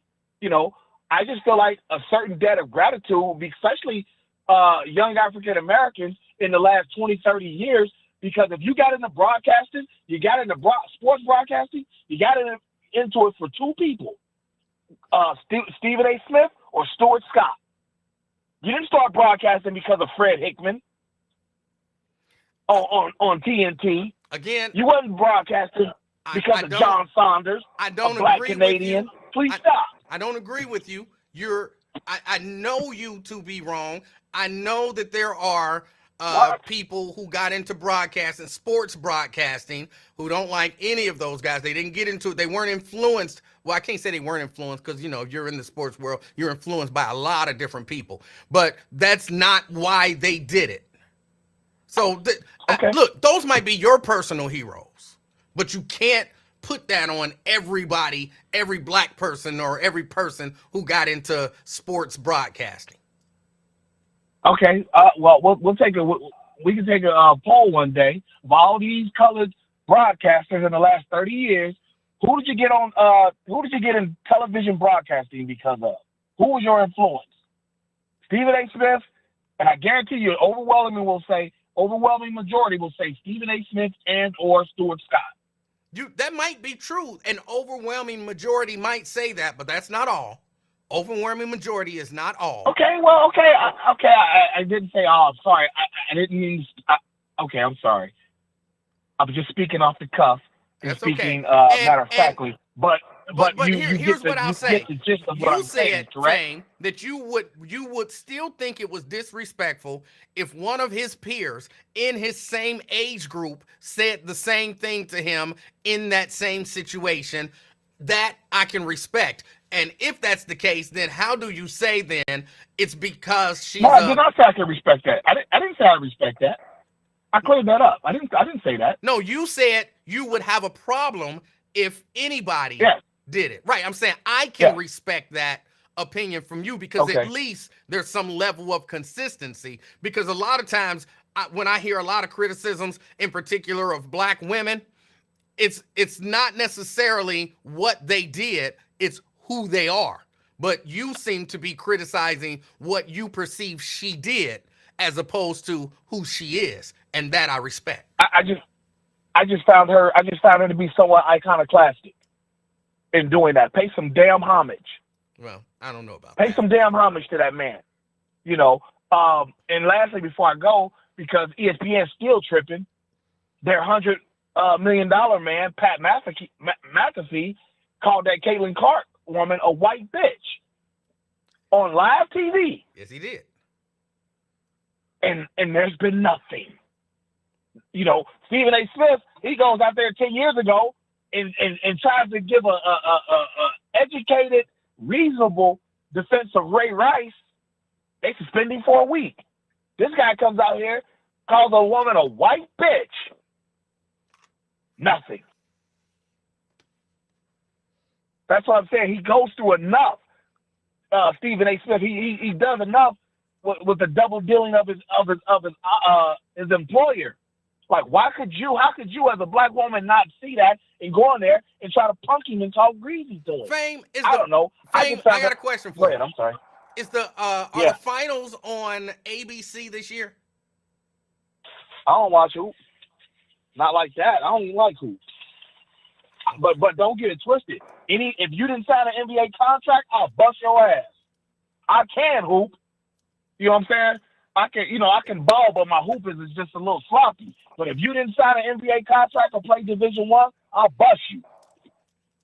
Fame, I've seen you, man. You hate. I don't know that you busted nobody. Okay.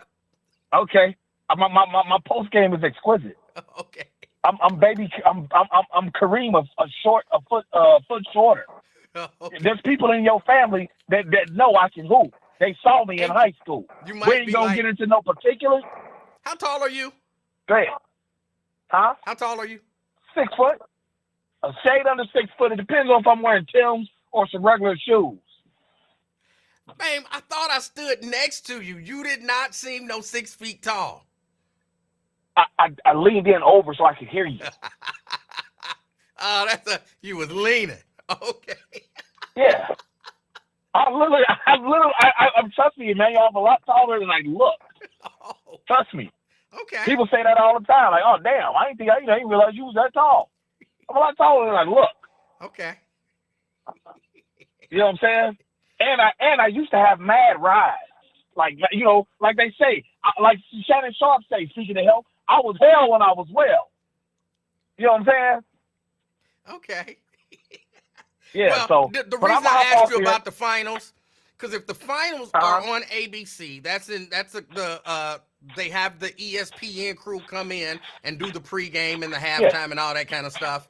And when Stephen A. is announcing, I don't watch. I don't like the guy's persona. I don't like his television persona, and I cannot watch him. Hey, as you said to me 5 minutes ago on this phone call, everybody's entitled to their opinion. True. I find it to be a terrible opinion, but I'm not gonna argue with you about it. If you don't like the man, you don't like the man. You don't do nothing to me like that. He's unwatchable. I just find him entertaining. I find him entertaining. So He's the we're opposite gonna of agree to entertaining disagree, me. and we're gonna head our separate ways. I guess you're out the rest of the week, so I'll catch you next week. It's always a pleasure, and I'm about to sound off with some old school shit. That's fame. That's fame. Yeah, no, that Stephen A is unwatchable to me. He's unwatchable. But back to Ebony Williams. Again, my issue with her, she can do what she want to do. So I don't have that problem. That's not my problem. I think she's in the position she's in because of the position that she holds, because of the fact that, the lack of respect that she seems to have for average people. My issue is redefining the family. Twin, What's up, man? how you doing, sir? I'm all right so far. You sure? Yeah, man. You sure you all right? Yeah, I'm down here to run downstairs with my brother's apartment. I'm good. Yeah, sit down, taking that medicine. Hey, tell Fane stop, man. You built like a running back, man. Out there pump faking on this chat. You know he built like a running back. When I seen him, Yeah, when I seen him too. he built like a running back and everything. And you know I'm not voting, man, so you can get that turkey meat, so I know. No, Yeah. no, that wasn't the bet. That was the bet, right? No. Oh, it was the bet. Oh, Chicago. If Chicago had the most votes, something like that, If they not gonna vote. when they go through and analyze the polls, did Yeah. Joe Biden win the black vote in Chicago? Okay. I understand now. You having a good show, man. Today, finally, I can't agree. Hey, man, Yes, sir. there's always gonna be some hate, and the devil always work his way through people. I'm glad you addressed the people or whatever the devil try to bring you and Wyatt together, because y'all two cool people. I never met Wyatt in person, but I met you. You seem like you square for a fair or something like that. But seem Trust like me, you cool, Wyatt is a man. good dude too, and we can No, I disagree. know about his conversation. Yeah. Yeah, it's always because like brothers and sisters. Absolutely. Well, my brothers. Like, man, my brother, we argue too. Sometimes I'll be wanting to knock his goofy off. Like, so I have to, stab him or something because he's bigger than me. I feel like, but it wouldn't go that far. We disagree all the time, me and my brother. But at the end of the day, it's all love, though. Anybody gonna be perfect around here. We gonna have our flaws or whatever. Everything else, though, but I just hate when people try to do it, bring up, well, he said this, she said that. Man, that's some girly stuff, and I'm too grown for that. Go play with the PlayStation or something like that, man. This world already messed up because people like that hate for no reason. For no reason, man. I don't know why, man. And, say prayer for little Ron, man. He want to leave little Cincinnati. And everything say he want to go to Charlotte. Shut up. Man, you going to hell for laughing. No, if that man want to go to Charlotte, why would that bother anybody? Let that man go to Charlotte. Just like you don't want to vote. I'm like, don't bother that man. Let that man not vote. If Ron want to go to Charlotte, let Ron go to Charlotte. Yeah. Some people looked at me sideways when I went to that park Saturday. Especially them older people like, this nigga here. That's the one ain't go vote. I had to look, you say something, anything out your body. I respect you, elder. But if you say anything out your body, I got to chin check you, put you right back in your place. I came here to do my walking or looking at the females. I ain't come here no politicians, none of that. But you know how you can feel that vibe and everything. Like, Yeah. They been talking and looking and everything. I always catch eye contact at these goofies. So I just look at them and give my laugh on. Just don't say nothing out your body, or I will put you in your place. I got respect for my elders, but you just can't talk to me sideways, man. That's what he ain't gonna do. It's all about respect or whatever. Hey, E-Man, Yes, sir. with this old school and young girl. Nowadays, right now, Emmanuel, old school are getting them a young chick, man. You know why? Every day you look on TV, what commercial they have on TV? I don't know. Think of one. You know that Hims commercial, that Viagra commercial. Yes. They got them on there for a reason, and the reason is whatever they putting in this food and Kool-Aid and everything. That's when libido or whatever and stuff. We can't get our thing up no more. The dummy. What? So they come out. Some of us. I mean, I still can go, but some people that's older can't get up no more. So they come with these commercials and stuff, these hymns and everything else. You ever thought about that? No, Look, Diddy. No, I'm just saying. well, no. I understand that erectile dysfunction, as they call it, is an issue for some Yeah. older men. Now, I don't have that issue, but that's just now. Next week, it might hit me. I don't know. I'm almost 55 years old, so it might hit me soon. And that's why. And why you think all them Weinstein and everybody else? Why you think they had to give them a young girl? The girl will get there, you dig, and everything ejaculate up in them or whatever the case may be, and it's old. You know what I'm saying? Percolate, whatever how you want to put it. I'm just saying that's how they cause they don't want no old wrinkled funeral home woman. They don't want that monkey no more. That monkey tapped up. They want that young and stuff. They want something to smell. They can't want to smell that old pee no more. Wait. Huh? I'm telling you. I gotta stop. I'm telling you, I don't want no old funeral home woman either. I don't even know what that is exactly. But I will tell you, I'm telling you, if Mrs. Livingston left me today, I'm not going to get no 30-year-old. I'm not going to get no Filipina. I'm not going to get no, none of that kind of stuff. Some lady around 48, 50, 52 years old is going to be the next person that I spend my time with. It's just, I don't understand. Let me be clear. I understand the lure for younger women because they younger, they firmer, they all of that kind of stuff. I understand that, but a lot of other stuff come with that. Yeah, it do, but I'm just saying, man, let me tell you something, man. I messed with a lot of older people when I was young, man. I was 18. I had a human resource lady who was 46. I had another one when I was 25, another one was 60. And let me tell you, man, I can't say that monkey was like brand new and stuff like a 21-year-old or some 25-year-old. Because they kept in shape and kept themselves together and wasn't all this little, extra whatever they giving out here to make that thing keep going and everything. Because they got some medicine for women too, Viagra or whatever pill to make them go too. But I'm saying I had wanted me an older one for experience and everything. That's why I used to mess with them and then put me on game. That's why I love me an older woman to this day. Would I hit her today? Probably. If she in good shape, I probably would. But right now, man, the society we living in today, man, older cats, man, probably about, not about your age, but I say about at least 55 at the most, 53.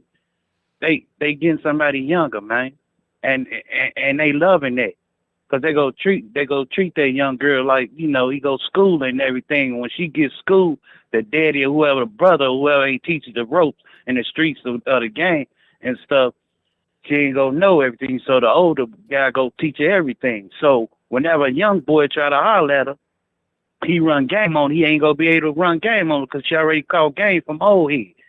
So it's a whole new revolving door right there, man. No, that's what y'all think. But hear me. What you mean, man? Stop it, twin. Hear me and hear me well. You done lost your mind, man. Hear me and hear me well. Them young boys don't have to run game on her. They're young. She don't really want your old ass. She with you for whatever it is that she with you for.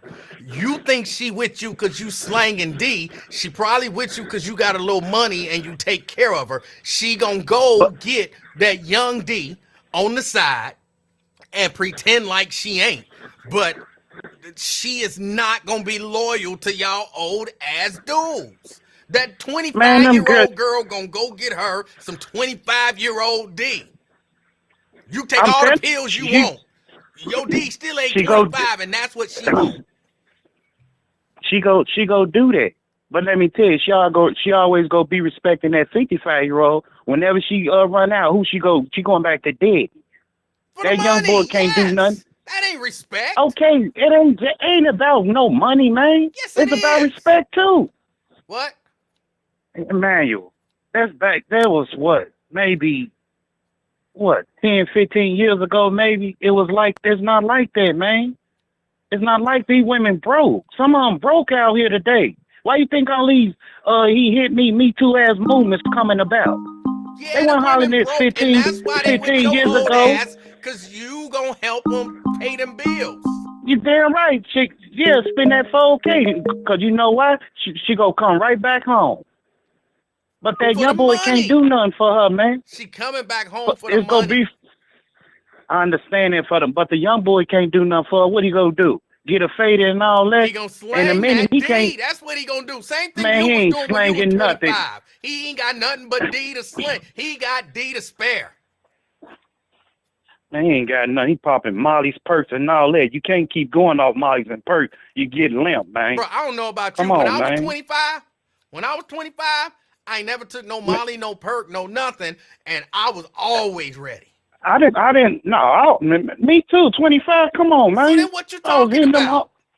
No, I'm just saying when you keep messing your body system up, taking them Molly's perks and pills and ecstasy pills and all that, you mess your dysfunctional up, man.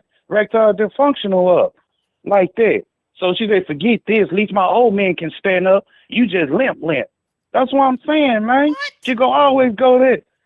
Man, I'm Bruh. putting you on game, man. No, I'm putting you on game. She wants your old A for the money.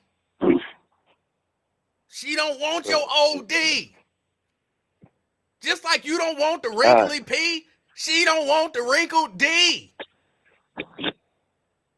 All right, man. If you say so, you always think just like you said earlier about Kobe Bryant, and you talking about the receipts and all that. How you know it's a fact?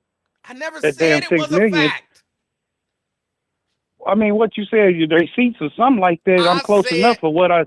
What I said is, I believe that man raped that girl because he said I could see how she could have thought she was being raped.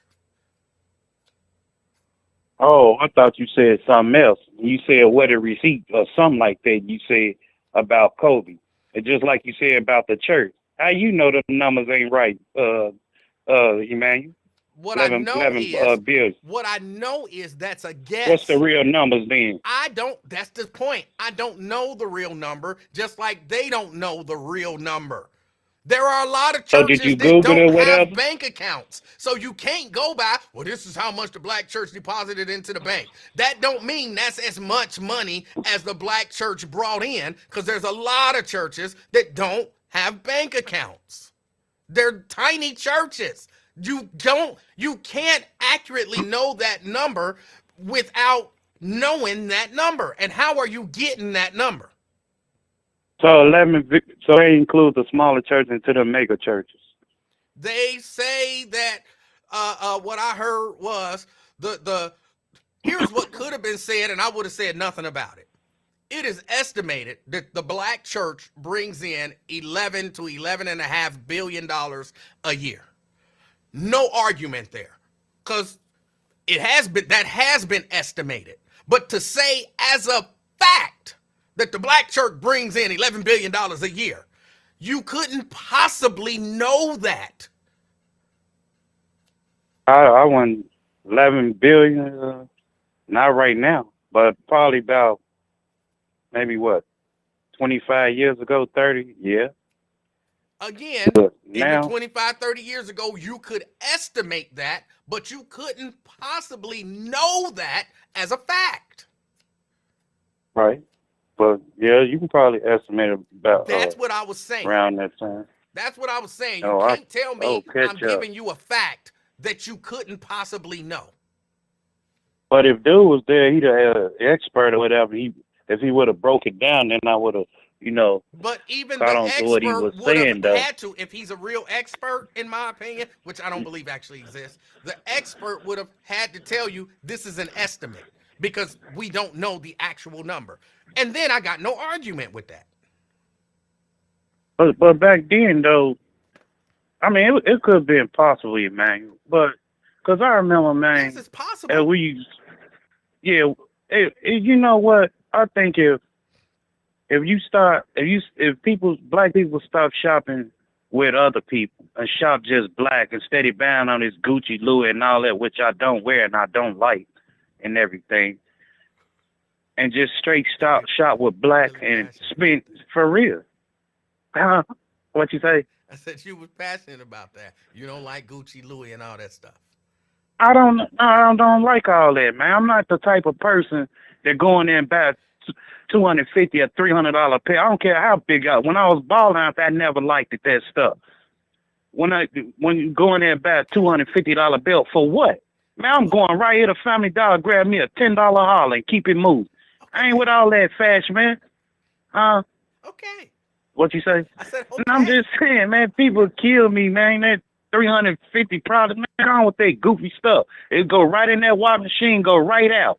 Take it to the cleaner, get it back. It still go be fade away. I don't care how much people kill all that fashion. That's why we can't come, because we're trying to compete with one another. Oh, you got the jewels? Well, I'm about to go get the $300. You got the 200 purse? I'm about to go get the $1,000. Man, hell with that. And then I don't like them no way, because these guys out here, women are turning these guys out to little sissies now, man.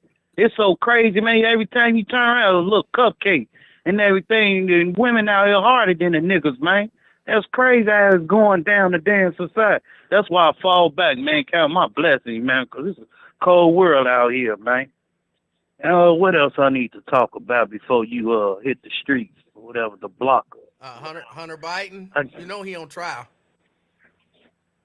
Yeah, man, that's sad, man. Ain't nothing but a 25 years.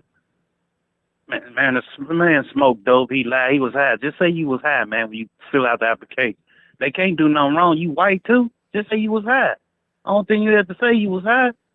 And everything that would have covered you a bus, send you to the halfway, whatever you did. Now, I said I'm high. That becomes the crime, as I understand it. You're trying to buy a gun, and you high. You're not allowed to, under disability, have weapons. Hold on. Did he have a case, though?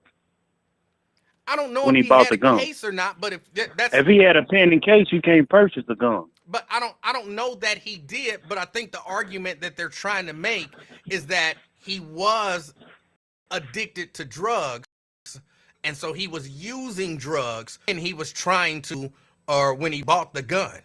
So as long as there ain't no felony and all that, he should be cool, right? Ain't no against no law. Well, I think it might be. It's only against the law if you get caught.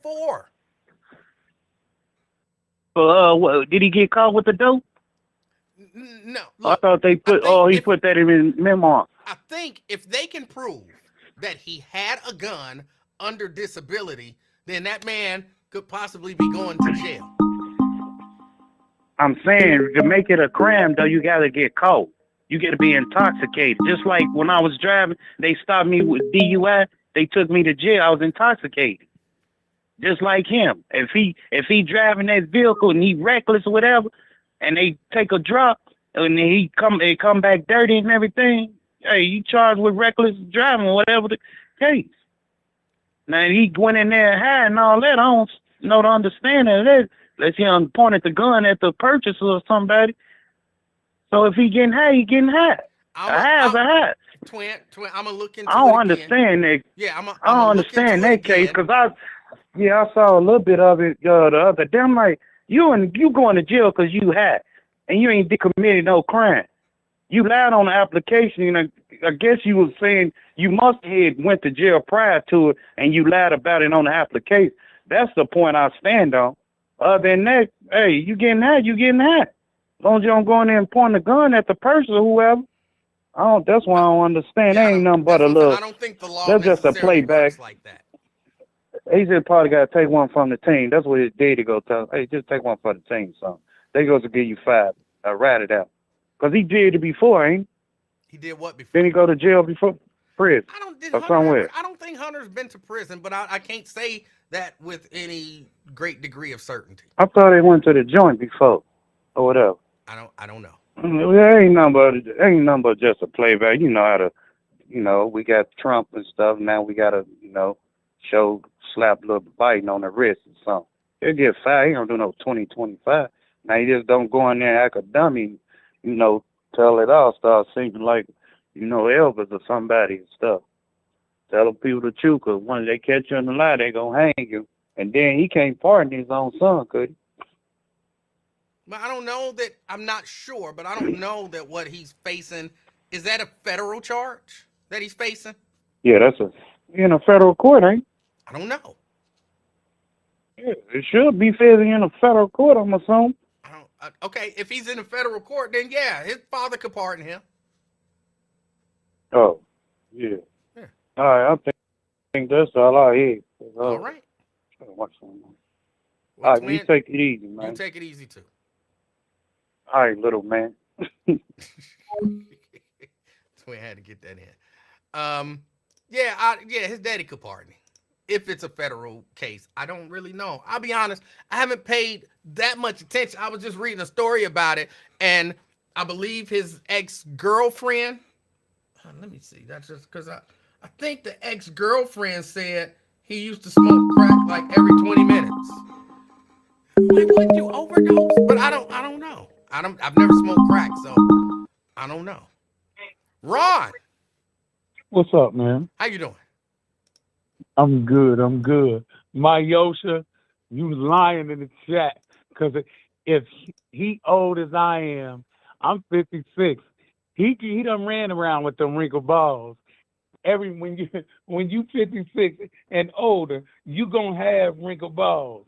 So you was lying in the chat. What? So anyway, now my Yosha said if Mr. Jones run out with his balls, if he get wrinkly balls, she out.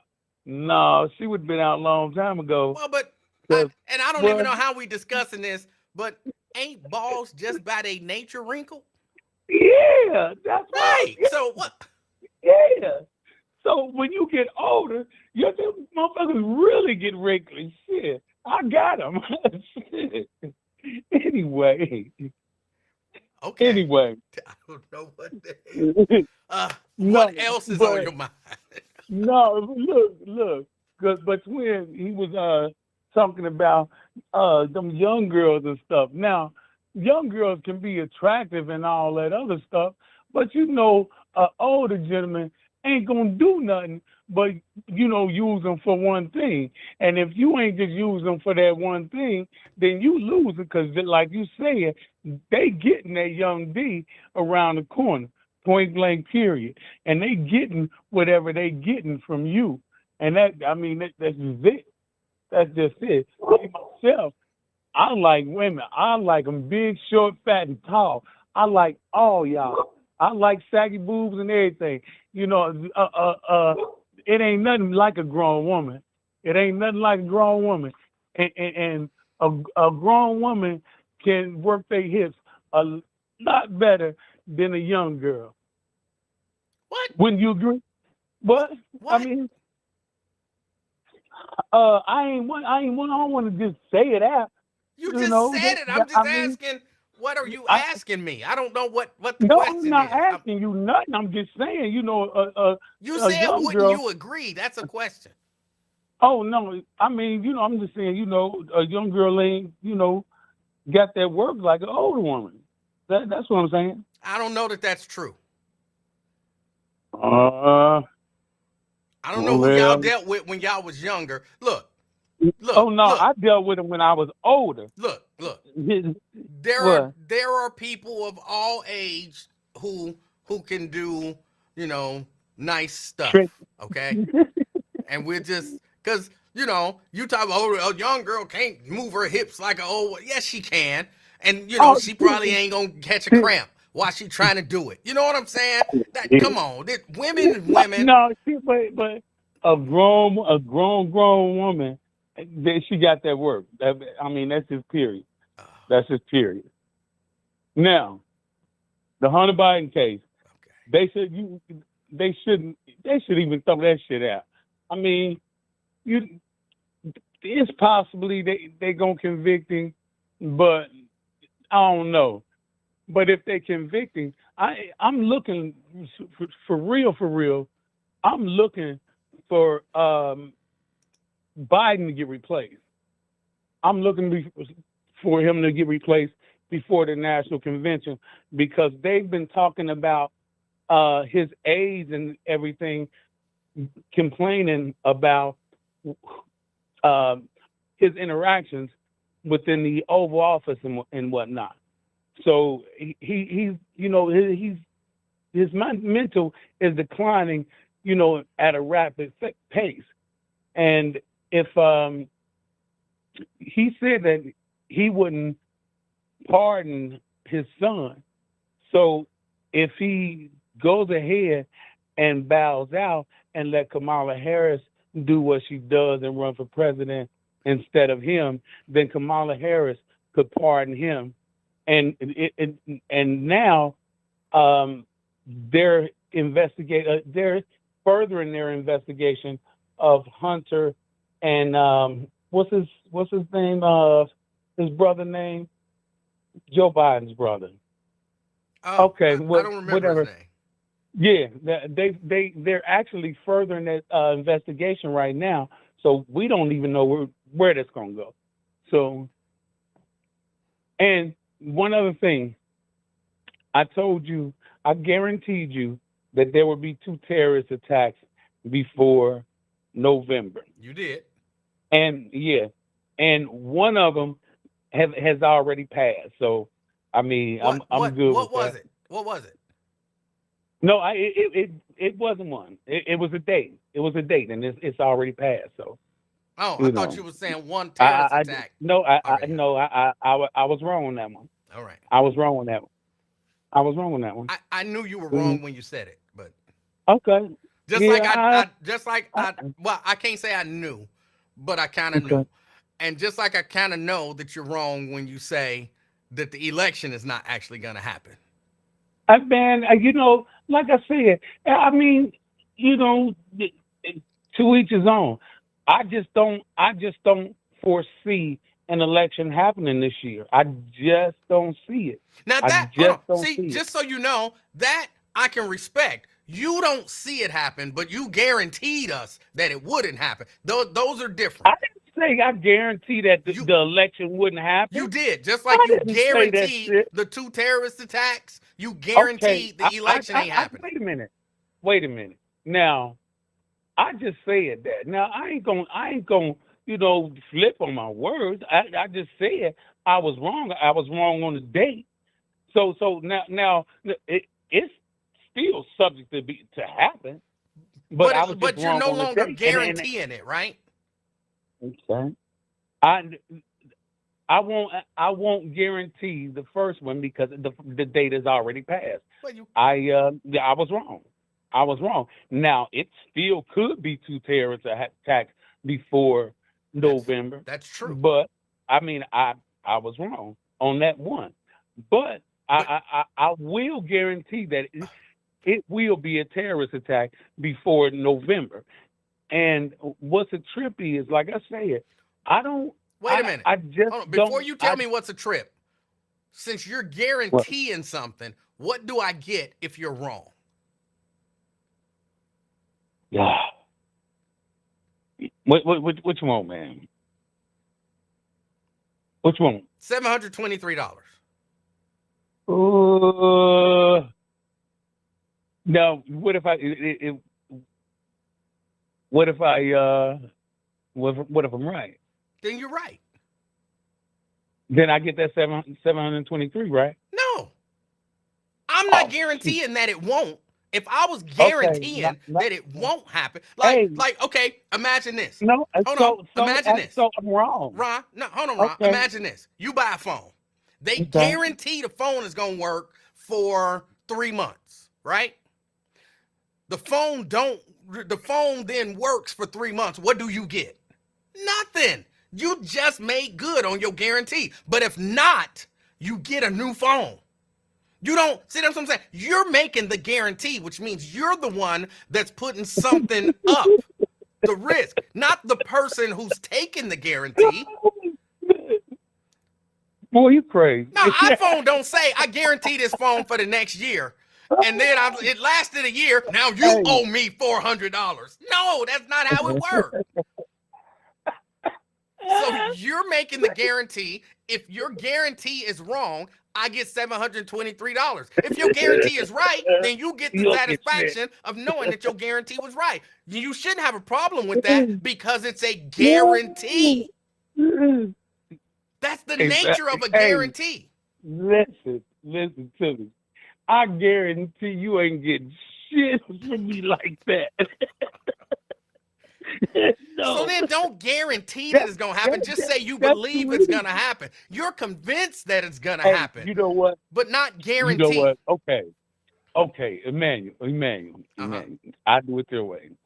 Listen, I am convinced that a terrorist attack will happen between now and November's election.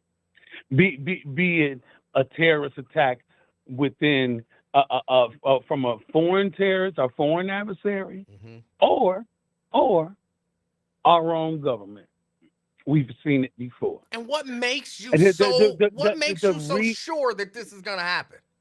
The reason that I'm so sure, and I'm so sure. Well, I'm not sure about the election.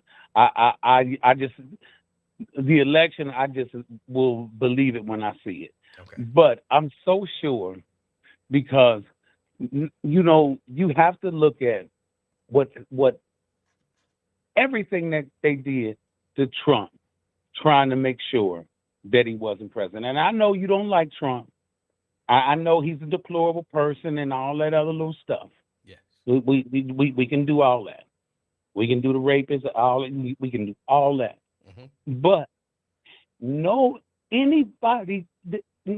president has been through what that man has been through as far as the Steele dossier being a lie.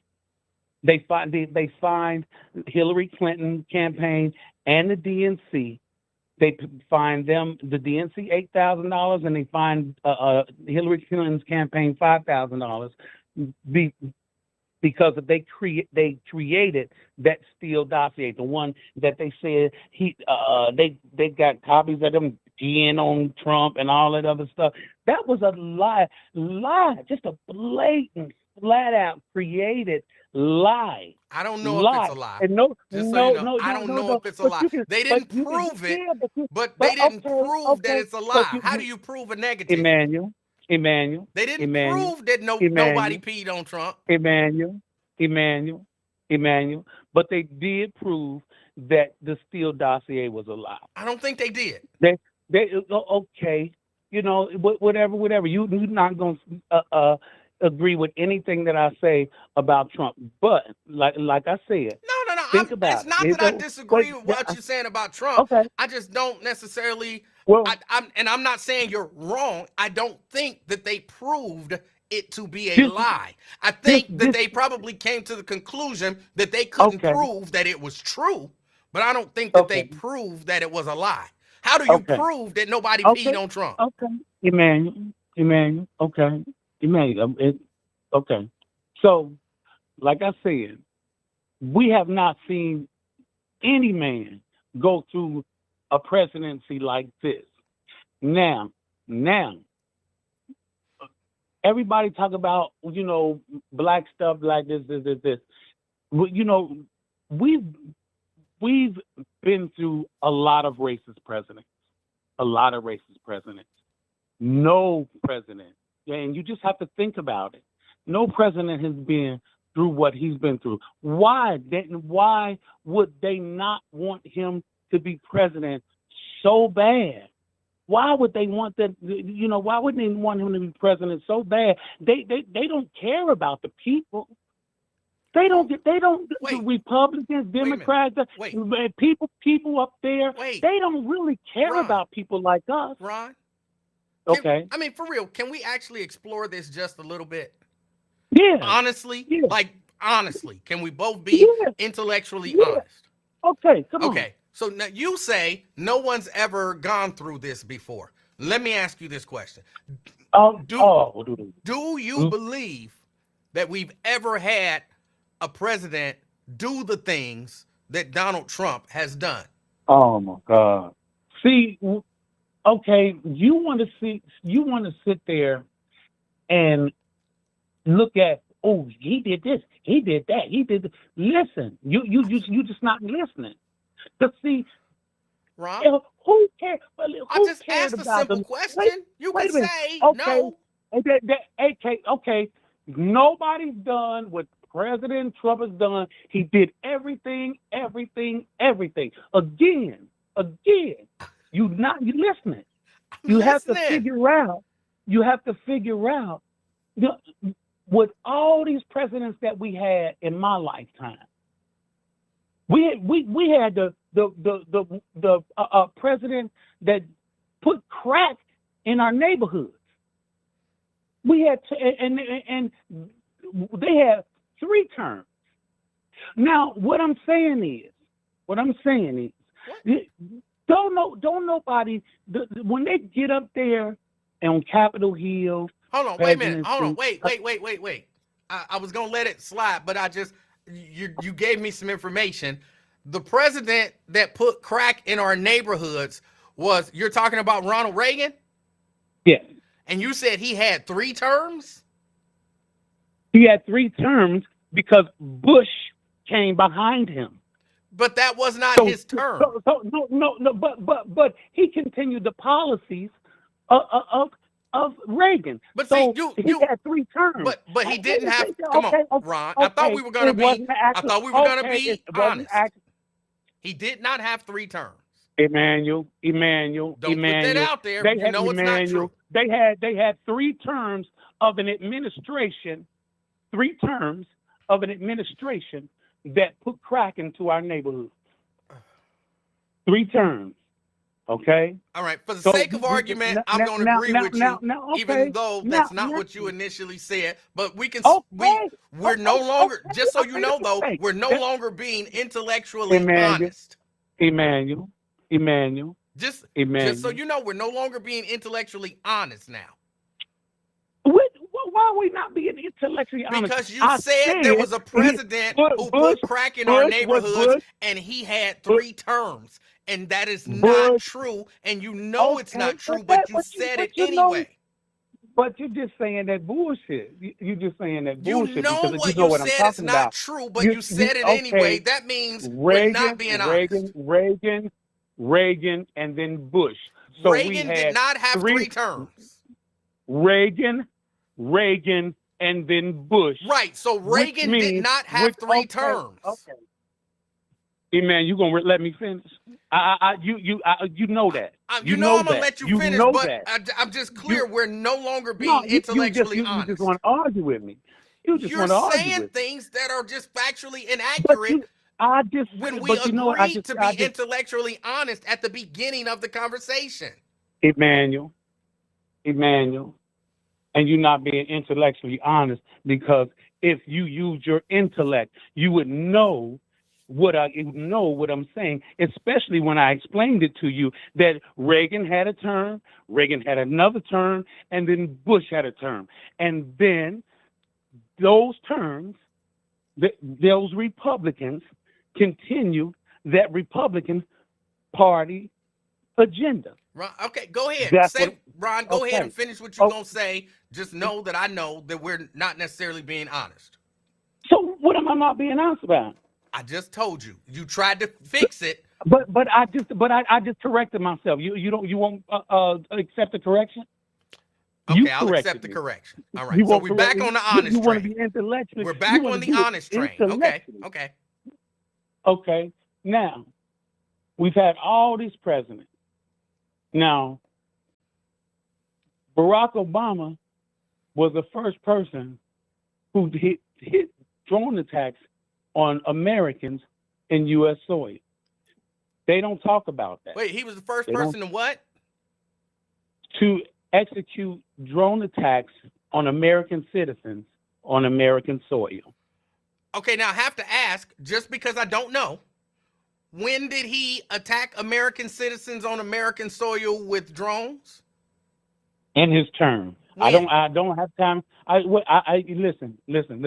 I don't have time to explain it. It'll take too much. It'll take too much time, and I got to go back and punch my computer and do the research. Okay. I don't have time. But so for the sake of argument, we'll accept that that's true. We've experienced presidents that have done horrific things.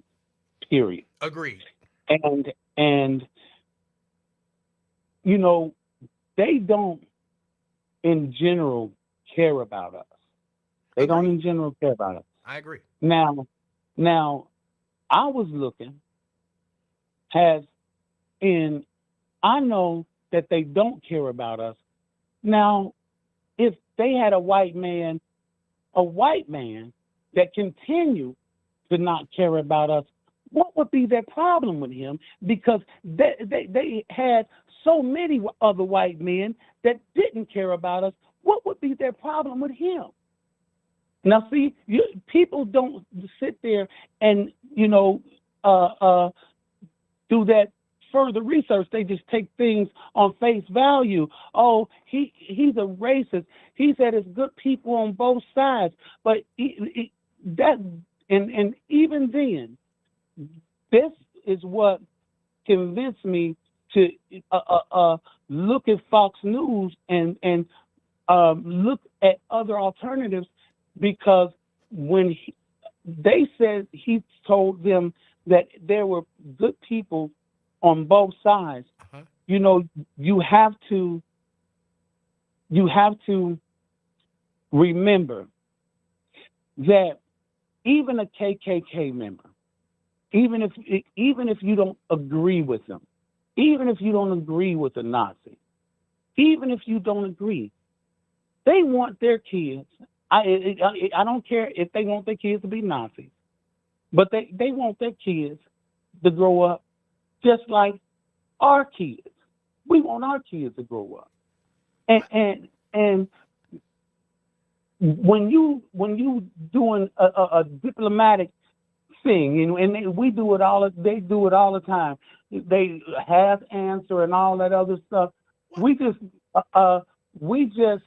crucified him on that one thing, but we didn't look at everything that was going on. Now that's just Charlottesville. That's insignificant, but it's not insignificant because it was emotional for some people. And like I said, you just have to look at why would they not want a president like Trump to be president? May I make a suggestion as to why they won't? Well, I already know why they won't, but go ahead. Can I suggest that one reason why even people in his own cabinet don't think that he should be the president again is because one of the things that this nation calls itself priding itself on is that when you lose the election, you leave. Oh God, Hold on. I'll let you get yours out. Can I get mine out? Oh, I'll let you sympathize with Nazis, and I didn't even interrupt. Get that January 6th shit out. Go ahead. So the idea that when you lose, you accept the results and you leave. You don't try to overturn the will of the people and then try to rile your people up to bust into the Capitol while they're ratifying, that might not be the correct, certifying the election, and bust up the meeting. And so there are even people in his own cabinet who understand that this guy doesn't care even about our democracy and the few things that we hold dear. He will stomp on all of it for his own personal reasons.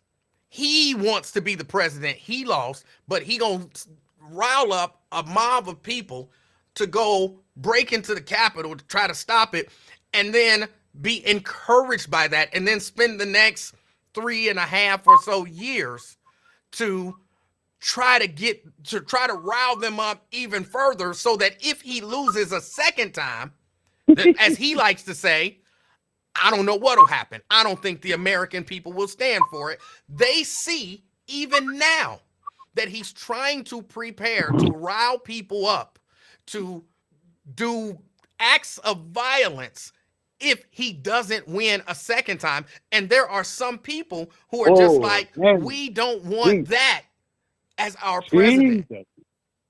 Do you know where we are as a country?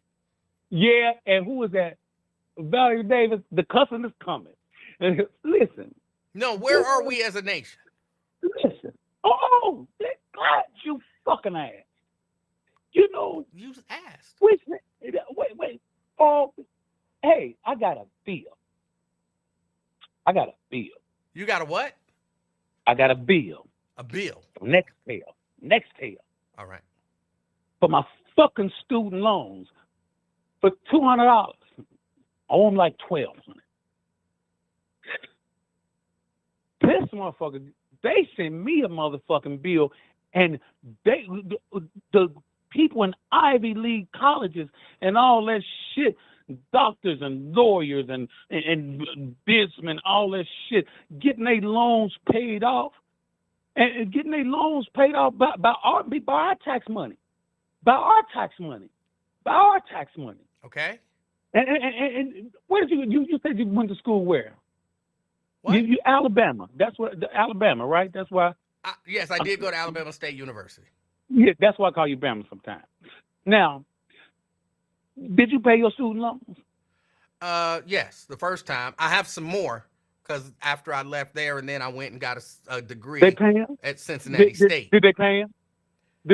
No, What? They scheduled to pay him? I don't Well, think so. I don't understand. So now. What are we talking about? What are we talking about? And like I said, our country, our state of our country, we sending money to everywhere, and we got homeless. The homeless ain't even a fucking problem. The homeless and the dope fiends.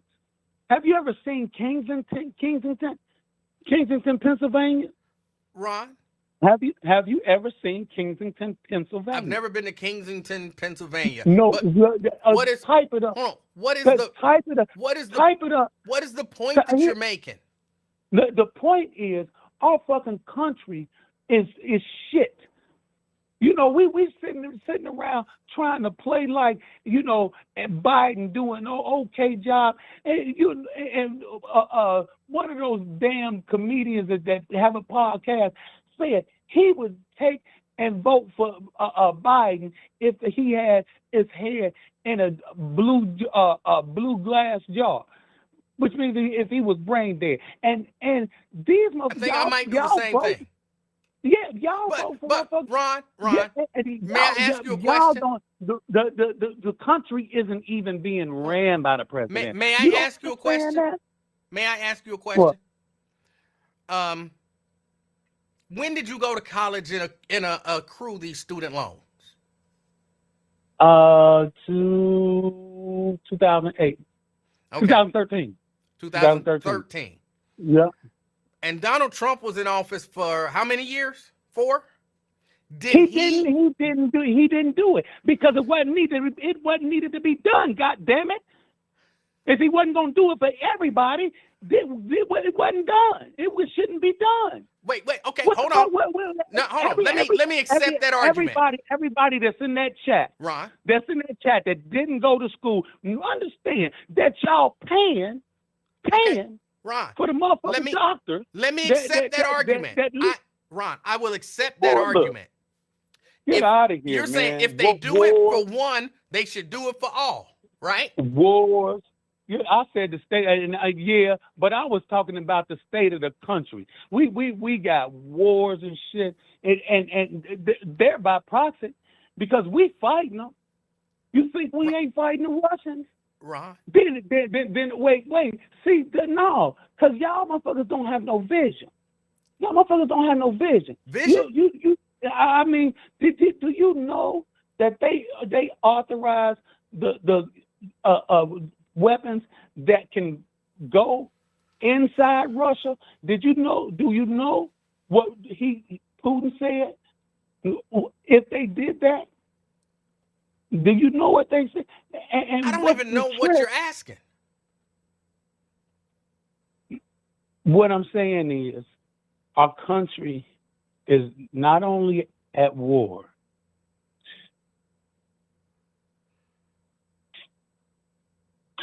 Okay, and I'll let you go.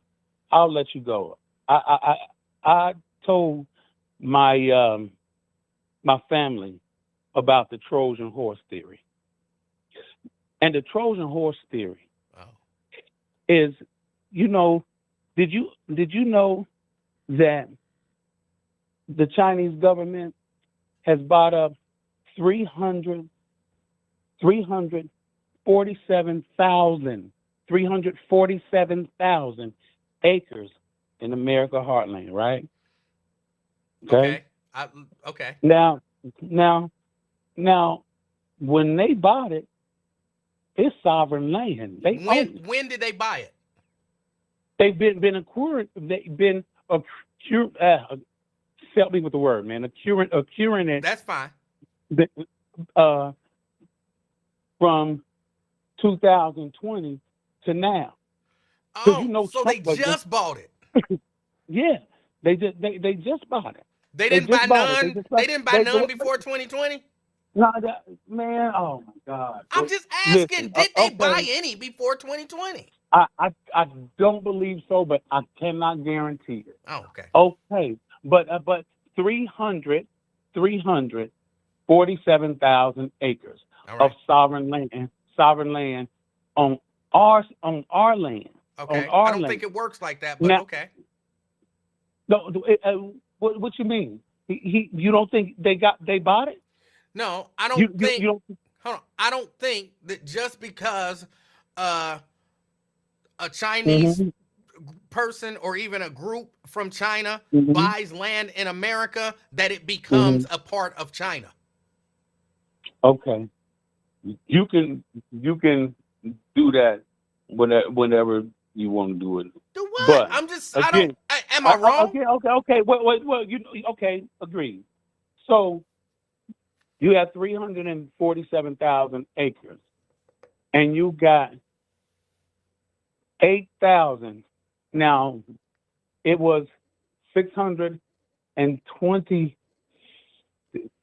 something in 2008 or in 2020 before Biden took over as far as Chinese immigrants.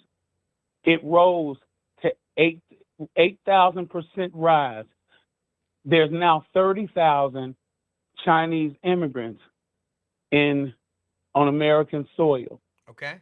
Now, you don't know what those people are doing. Nor do you. In those areas. No, we don't know what those people are doing in those areas. Right. And we don't know what, alliances have been made in order to get that land. Our company, Smithfield Ham, or Smithfield, I always say Smithfield Ham, Smithfield, the one that the pork producers. Okay. the force producers, Wait, they do own you it. understand the dog? They, oh, yeah, but look, go ahead. I just because he was barking. You was like, okay, okay, okay. Did you I, understand what he was saying? it was my son, too. Oh, okay. I was confused. I thought you understood it. Okay, go ahead. No, Smithfield. but no, they own, the Chinese government is purchased Smithfield Ham and or Smithfield, the meat company. The thing about it is, that's our enemy. That's our enemy, and nobody's being concerned about this and all that, and Biden, just point blank period, is a terrible president. He just is. Okay. And don't nobody want to address the elephant in the room, but Trump is the elephant in the room. well, I I'm glad he's the elephant in the room, Okay. because hopefully he'll get in there and do the things that he wanted to do. And it's a trip, because one day we're gonna chop it up for real, and I'll tell you what exactly he did in 2017 on, which didn't nobody notice, which in the Space Force. And I'll tell you about that later, Yes, because sir. I'm tired of talking. My voice getting messed up. Yes, So sir. I'm going to get at you. Bye. Have a good one. All right, that was Ron.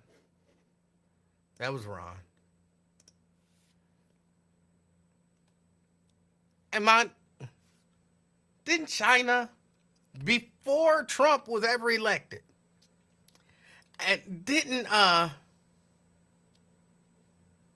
and when we say China owns a company or Japan owns a company, but weren't there companies owned by Chinese people in America before Trump even took office? So that's not new. Y'all, they want us to be so afraid of stuff that's been happening for years. Now look, granted, anything could happen, right? Anything could happen. China could try to leverage, their ownership and loans and all that kind of stuff. All of that stuff could happen. But why should I be scared of it now? Immigrants been coming to the United States for how long? But now I should be scared of it. Now. I should be scared of it today. And if you look back,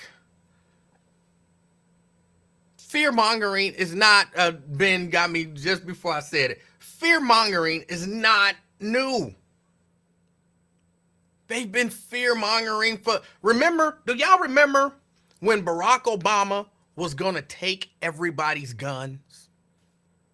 Y'all remember that for 8 years, they told us that Barack Obama was going to take everybody's guns. Y'all remember when Barack Obama got elected that people ran out and bought all of these guns? I don't remember the statistics. I don't remember the numbers. But the number of people who went and bought guns shot through the roof, metaphorically. Because Barack Obama was going to take everybody's gun.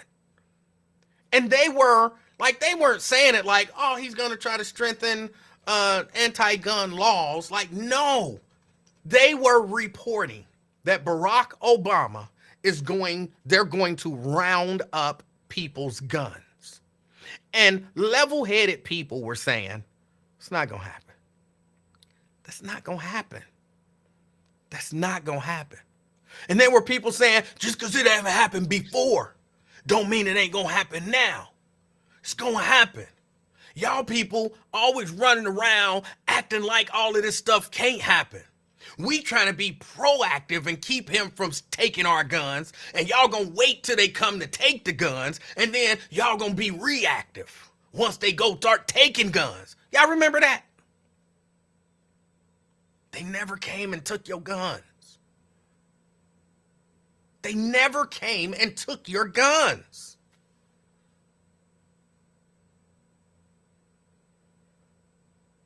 But you couldn't tell them that for 8, probably 7 years.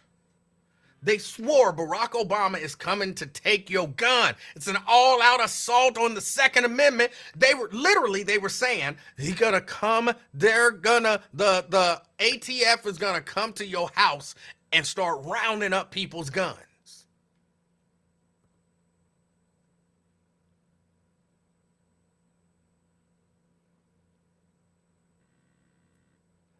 They can make you afraid of anything. Now we're being invaded. It's an invasion. Migrants.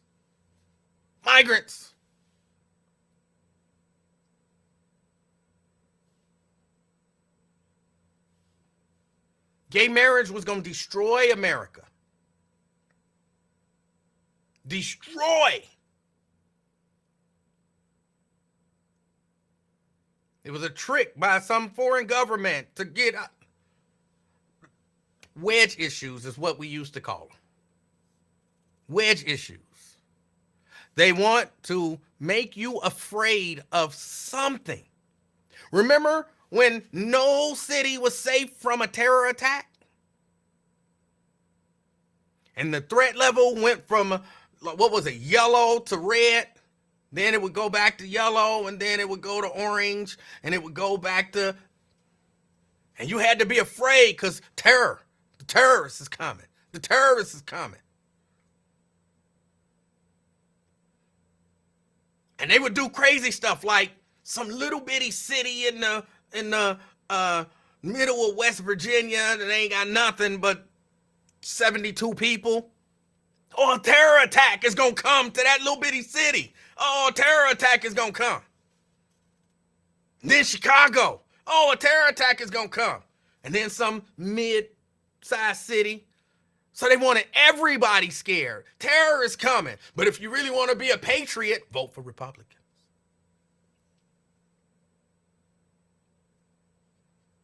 Gay marriage is coming. They taking over the country. But if you really want to be a patriot, vote for Republicans. Barack Obama's going to take all the guns. If you want to protect your guns, vote for Republicans. China bought some land. If you want to keep America, vote for Republicans. Democrats do it too. Democrats do it too. I'm not motivated by that kind of fear. That kind of fear don't motivate me to vote for you. Just doesn't. Like, at least it should be, give me a rational fear. A rational fear. Some stuff that I've seen before. Like, if this guy loses, then he's going to mount up people to try to overthrow the government. So don't vote for that guy.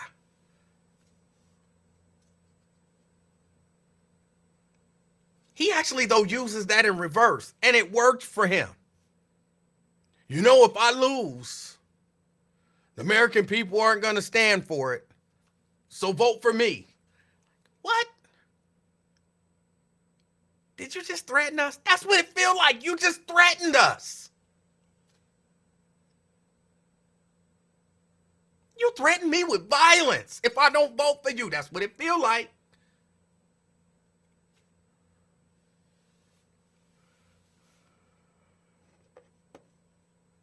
I says, Ron, I respect Ron. I really do. I respect Ron. And Ron, though, is so deep into the dark web that he can't see truth for not truth. Like, he's...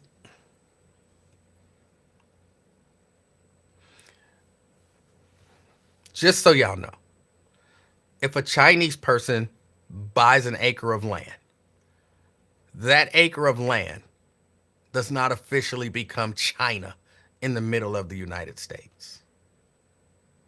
It doesn't. Even if they buy 347,000 acres of land, that doesn't officially become China in the United States. And we all know, we see it here. We see it here. They can come and take your land. Like, they can. They can come and take your land. People lose their land every day for not having paid taxes or for some reason. Eminent domain. What you mean? I got to sell my house. Well, we doing a development here. I don't want to move. I'm sorry, but you have to move. No, I don't want to sell my house. I own this land. Eminent domain. Ding, ding, ding, ding, ding. You don't own it anymore. You got to move. Guess what? It would no longer be China if that was the way that worked.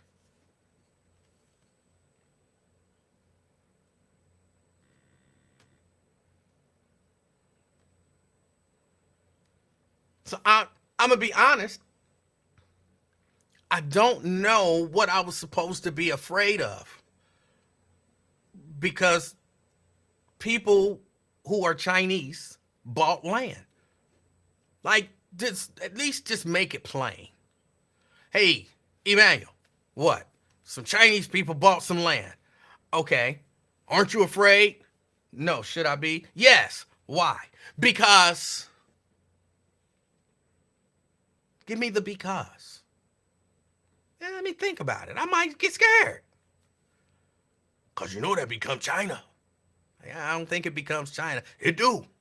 Look at the law. Like, oh, man, it's China in the middle of the U.S. I'm afraid because all the Chinese people that come to America is going to go live on that land, and then they're going to literally attack us from within. They're going to line up on the borders and start marching outwards. I don't know what I'm supposed to be afraid of. Tell me. I might get scared. I'm open to being scared.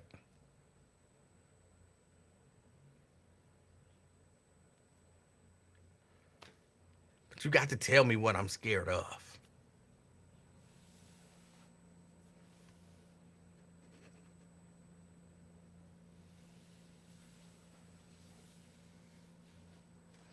All right, y'all. I got to get out of here. I'm like an hour and some odd over.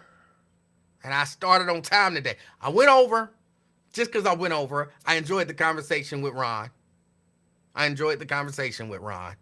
And so I went over. And I don't know if I'll be here tomorrow. I hope I will. If I'm not working late, I will be here tomorrow. But as soon as I find out, if I'm not going to be in, I'll post that I'm not going to be in. But I plan on being here. But if I'm not, I appreciate y'all patience as always. Daryl laughing, I'm open to being scared. I am. I'm sure that there are things that I don't know that I should be afraid of. And I listen. I do. I listen. And you know, seriously, I listen. I really do. It might sound like I don't listen and like I'm trying to debunk you when you saying stuff and I start asking questions. I'm trying to get a better understanding.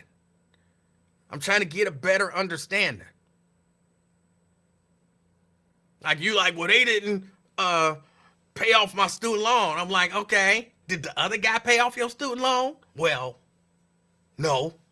And why you mad that this guy didn't do what that guy didn't do? Well, they paid off some people's student loans and not everybody's student loans. They forgave some PPP loans and not every PPP loan.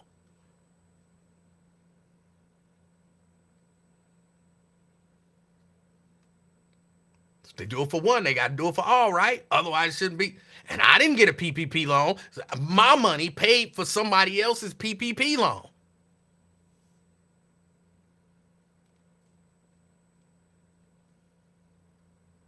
And I think I checked.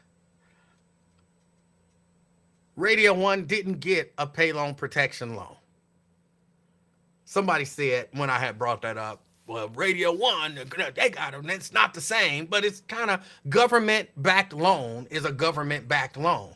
And forgiving government-backed loans is forgiving government-backed loans. So if we like, hey, they shouldn't be forgiving these student loans because everybody don't have a student loan, so it's not fair that some people who didn't get a student loan is paying off other people's student loans. Okay, I can go with that. But some people didn't get a PPP loan, but my tax money went to paying off PPP loans for people who got them.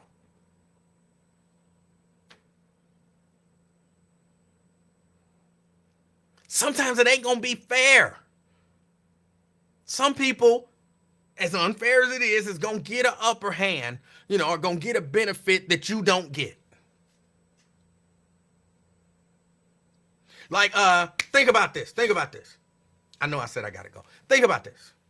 For all of the anti-paying off student loans and all that kind of stuff, because everybody can't pay off student loans. They can't pay off everybody, and everybody didn't get it. So the government shouldn't be using your money to pay off that doctor's student loan. Okay.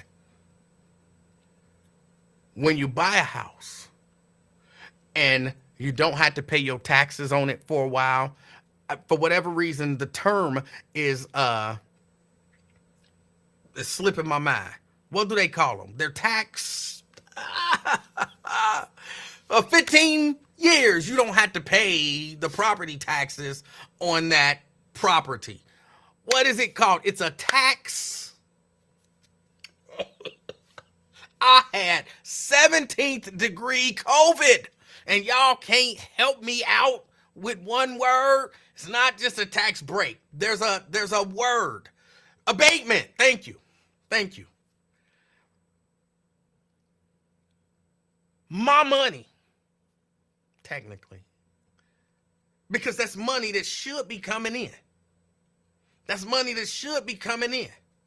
That means all the stuff that tax dollars got to do, my money got to stretch and do it. Why do some people get a tax abatement and not everybody get a tax abatement? Because that's not the way it's set up. That ain't fair. Oh well.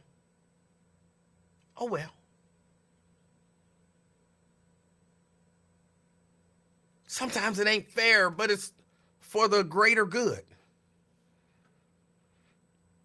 Because then you get people to buy houses in your city or in your area, whereas maybe they would not have bought it before. And so you do still increase the tax base. You still get, income taxes and, all of that kind of stuff from them, even though you're not getting the property taxes piece. But it helps the city. It's kind of the same premise with forgiving student loans. Everybody don't get a student loan.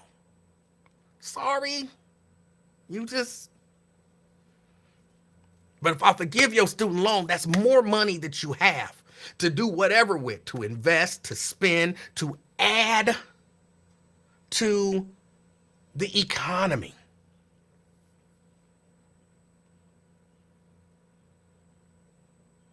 But that's our tax dollars. So is the abatement money. So was the PPP money.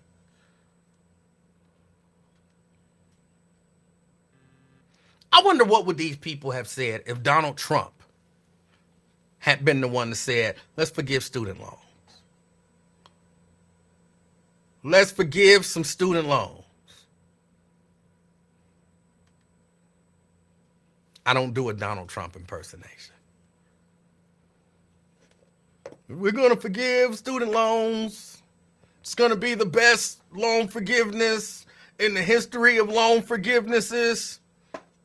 We're going to do more forgiving than has ever been forgiven.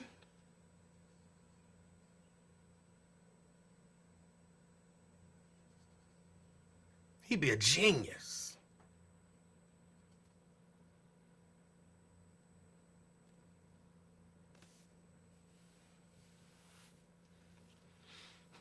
But y'all want me to be scared. Y'all want me to be scared and angry. I'm angry about the wrong stuff. See, that's what it is. We angry about the wrong stuff. We angry about the wrong stuff.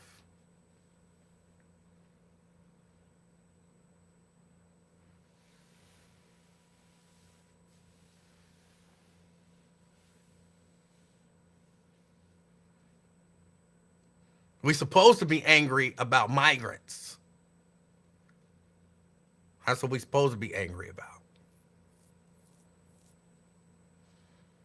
If you're not angry about migrants, you're angry about the wrong stuff. Supposed to be angry about student loan forgiveness. You're not supposed to be angry because a guy tried to overthrow the government. Let that go. You're not supposed to be angry that a guy allegedly sexually assaulted a woman. He fingered her. According to reports, he fingered a lady against her will.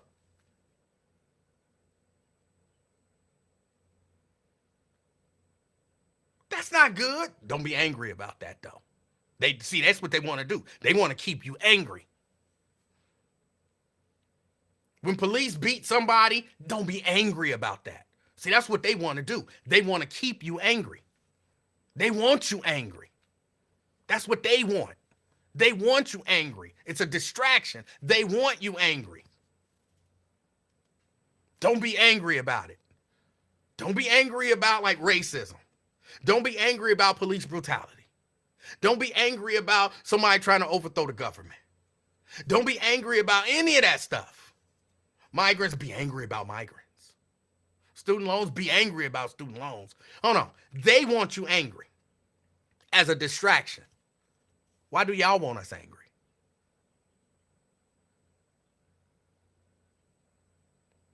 And don't tell me y'all don't want us angry, because y'all do. Y'all want us angry too. Everybody want us angry for their own personal needs. I want you angry if it's going to benefit me. Don't be angry about the stuff that don't benefit me. If I'm on the wrong side of the issue, don't be angry about the issue. Police brutality, you know what the chances of you getting killed by a police officer? It's like 0.0001%. So don't be angry about it. It's almost like it ain't real. Don't be angry about that. Why? Because my anger about that doesn't benefit your side. Because your side don't give a damn. Everybody want us angry. Everybody want us angry.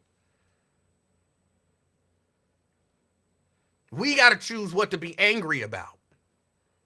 Because if you're looking at if you are looking at the world,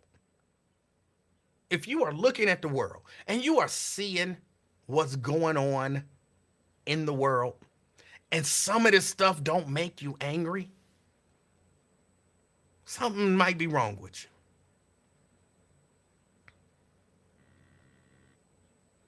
Something might be wrong with you. I know I don't get angry. I just work to solve the problem. The reason you work to solve the problem is because you saw something that got you angry. So you still get angry. It sounds deep, but it's not that deep. You still do. You get angry.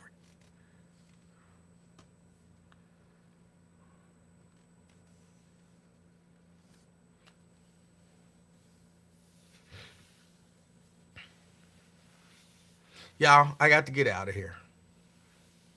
Right, Vincent. Vincent said they want our vote. Nothing else. And we really get nothing in return. Yeah. And whoever can push the right button, get you to vote for them. That's what they'll do. And you have to determine, for real, what's best for not just you. I do get a little frustrated when I hear people say, you got to vote for what's in your best interest. That's true. But you got to balance what's in your best interest with what's in the best interest of the people. And, as we live here in America, for the country and, kind of the world. Like, the world, man. Damn. I mean, think about it. Why am I recycling now? That's not the most convenient thing for me to do. The most convenient thing for me to do is just throw that shit away and let them come and pick it up on whatever day garbage night is. Put it all in the garbage. Pick it up. It's what's in my best interest. But I got to think about the environment and how it affects everybody and the world. So I separate out recyclables. I got 2 separate garbage cans in the house and 2 separate garbage cans outside. It's not convenient for me. I mean, I got to drag 2 garbage cans out on pickup day and drag 2 garbage cans back. I got to take 2 garbage cans with 1 bag, and then I just dump the recyclables into the other one. I don't put them in a separate bag. I got to take them both out. No, you got to vote what's in your best interest and what's in the best interest of everybody.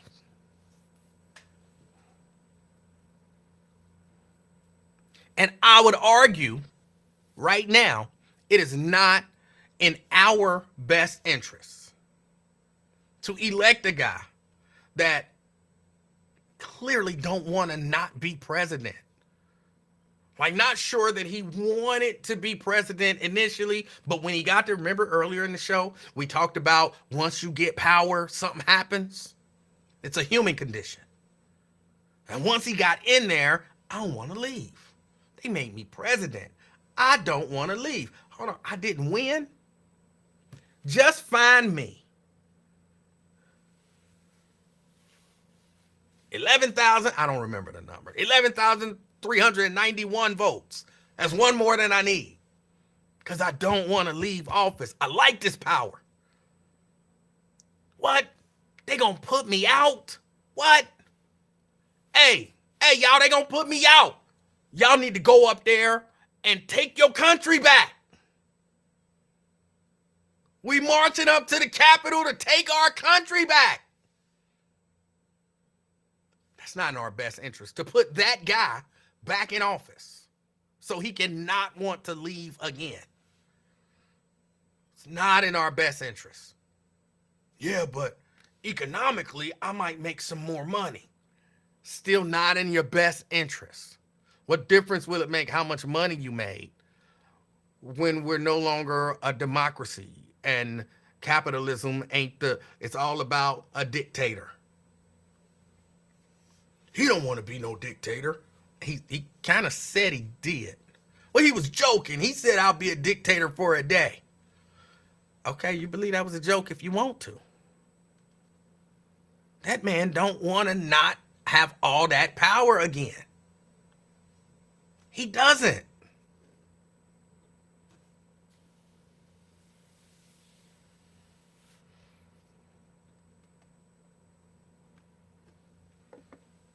Do what's in our best interest as a nation.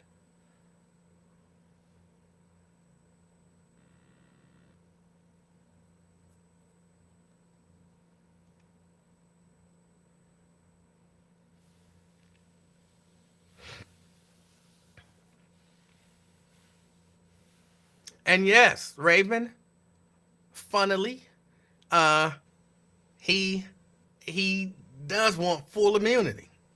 And he don't just want the power, he want to be able to do anything that he want to do.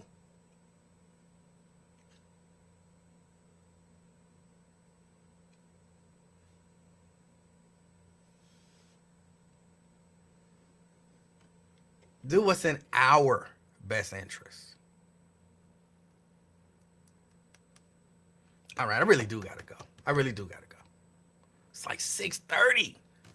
Man, y'all done got 3.5 hours out of me.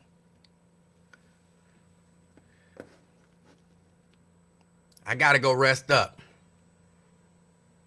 'Cause I'm pretty sure. Hold on. I was about to go. Ron said, now who's fear mongering? I'm not fear mongering. I'm telling you what actually happened. I'm telling you what actually happened. This is a cautionary tale. It's slightly different. It's slightly different than what y'all saying. Migrants is coming. They're going to take over the country. It's an invasion. What have they done to take over the country? They haven't done anything. You just want us to be scared. The Chinese is about to take over. They're not about to take over. What have they done to take over? Donald Trump has actually tried to put this thing in motion. He literally tried it. That's different.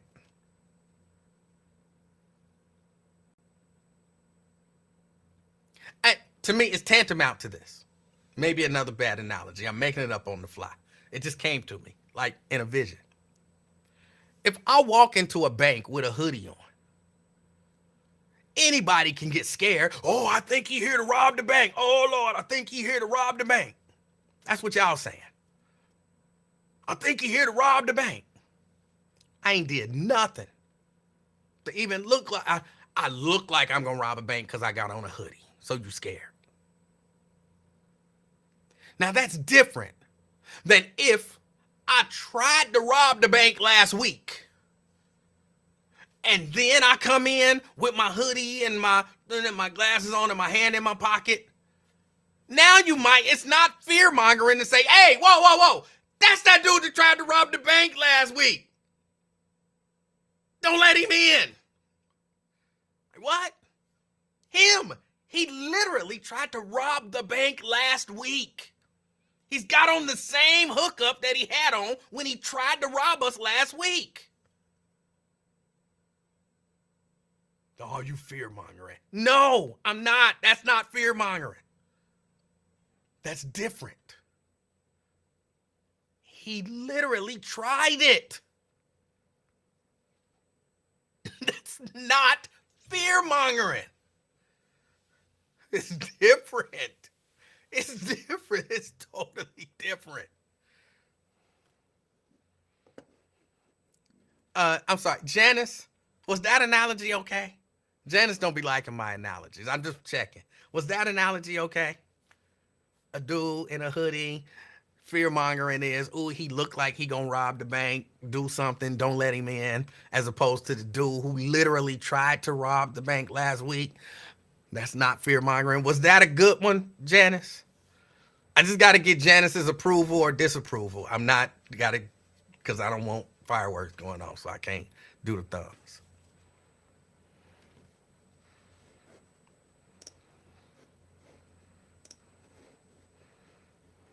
So just checking.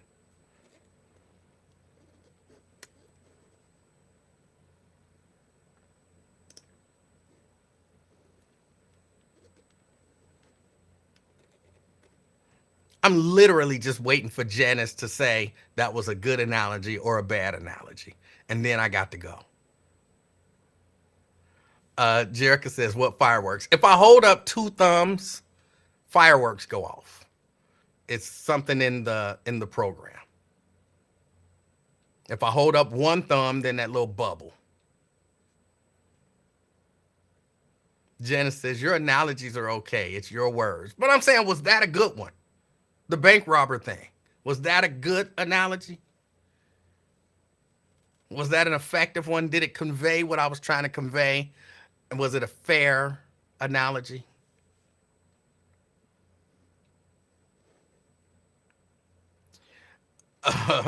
Britt says, broaden your horizon. Try to use an allegory next time instead of an analogy. Okay.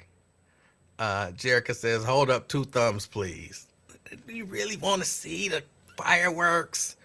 All right. But hold on. I am trying this new because they just did something new with Restream. Maybe it won't happen. Janice gave me the thumbs up. Great. All right. Here's the 1 thumb. See, that's the thumbs up bubble. 1 thumb does that. 2 thumbs up.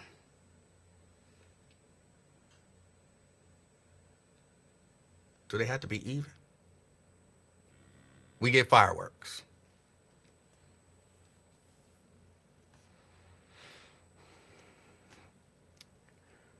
First time that happened, I had absolutely no idea why. It startled me.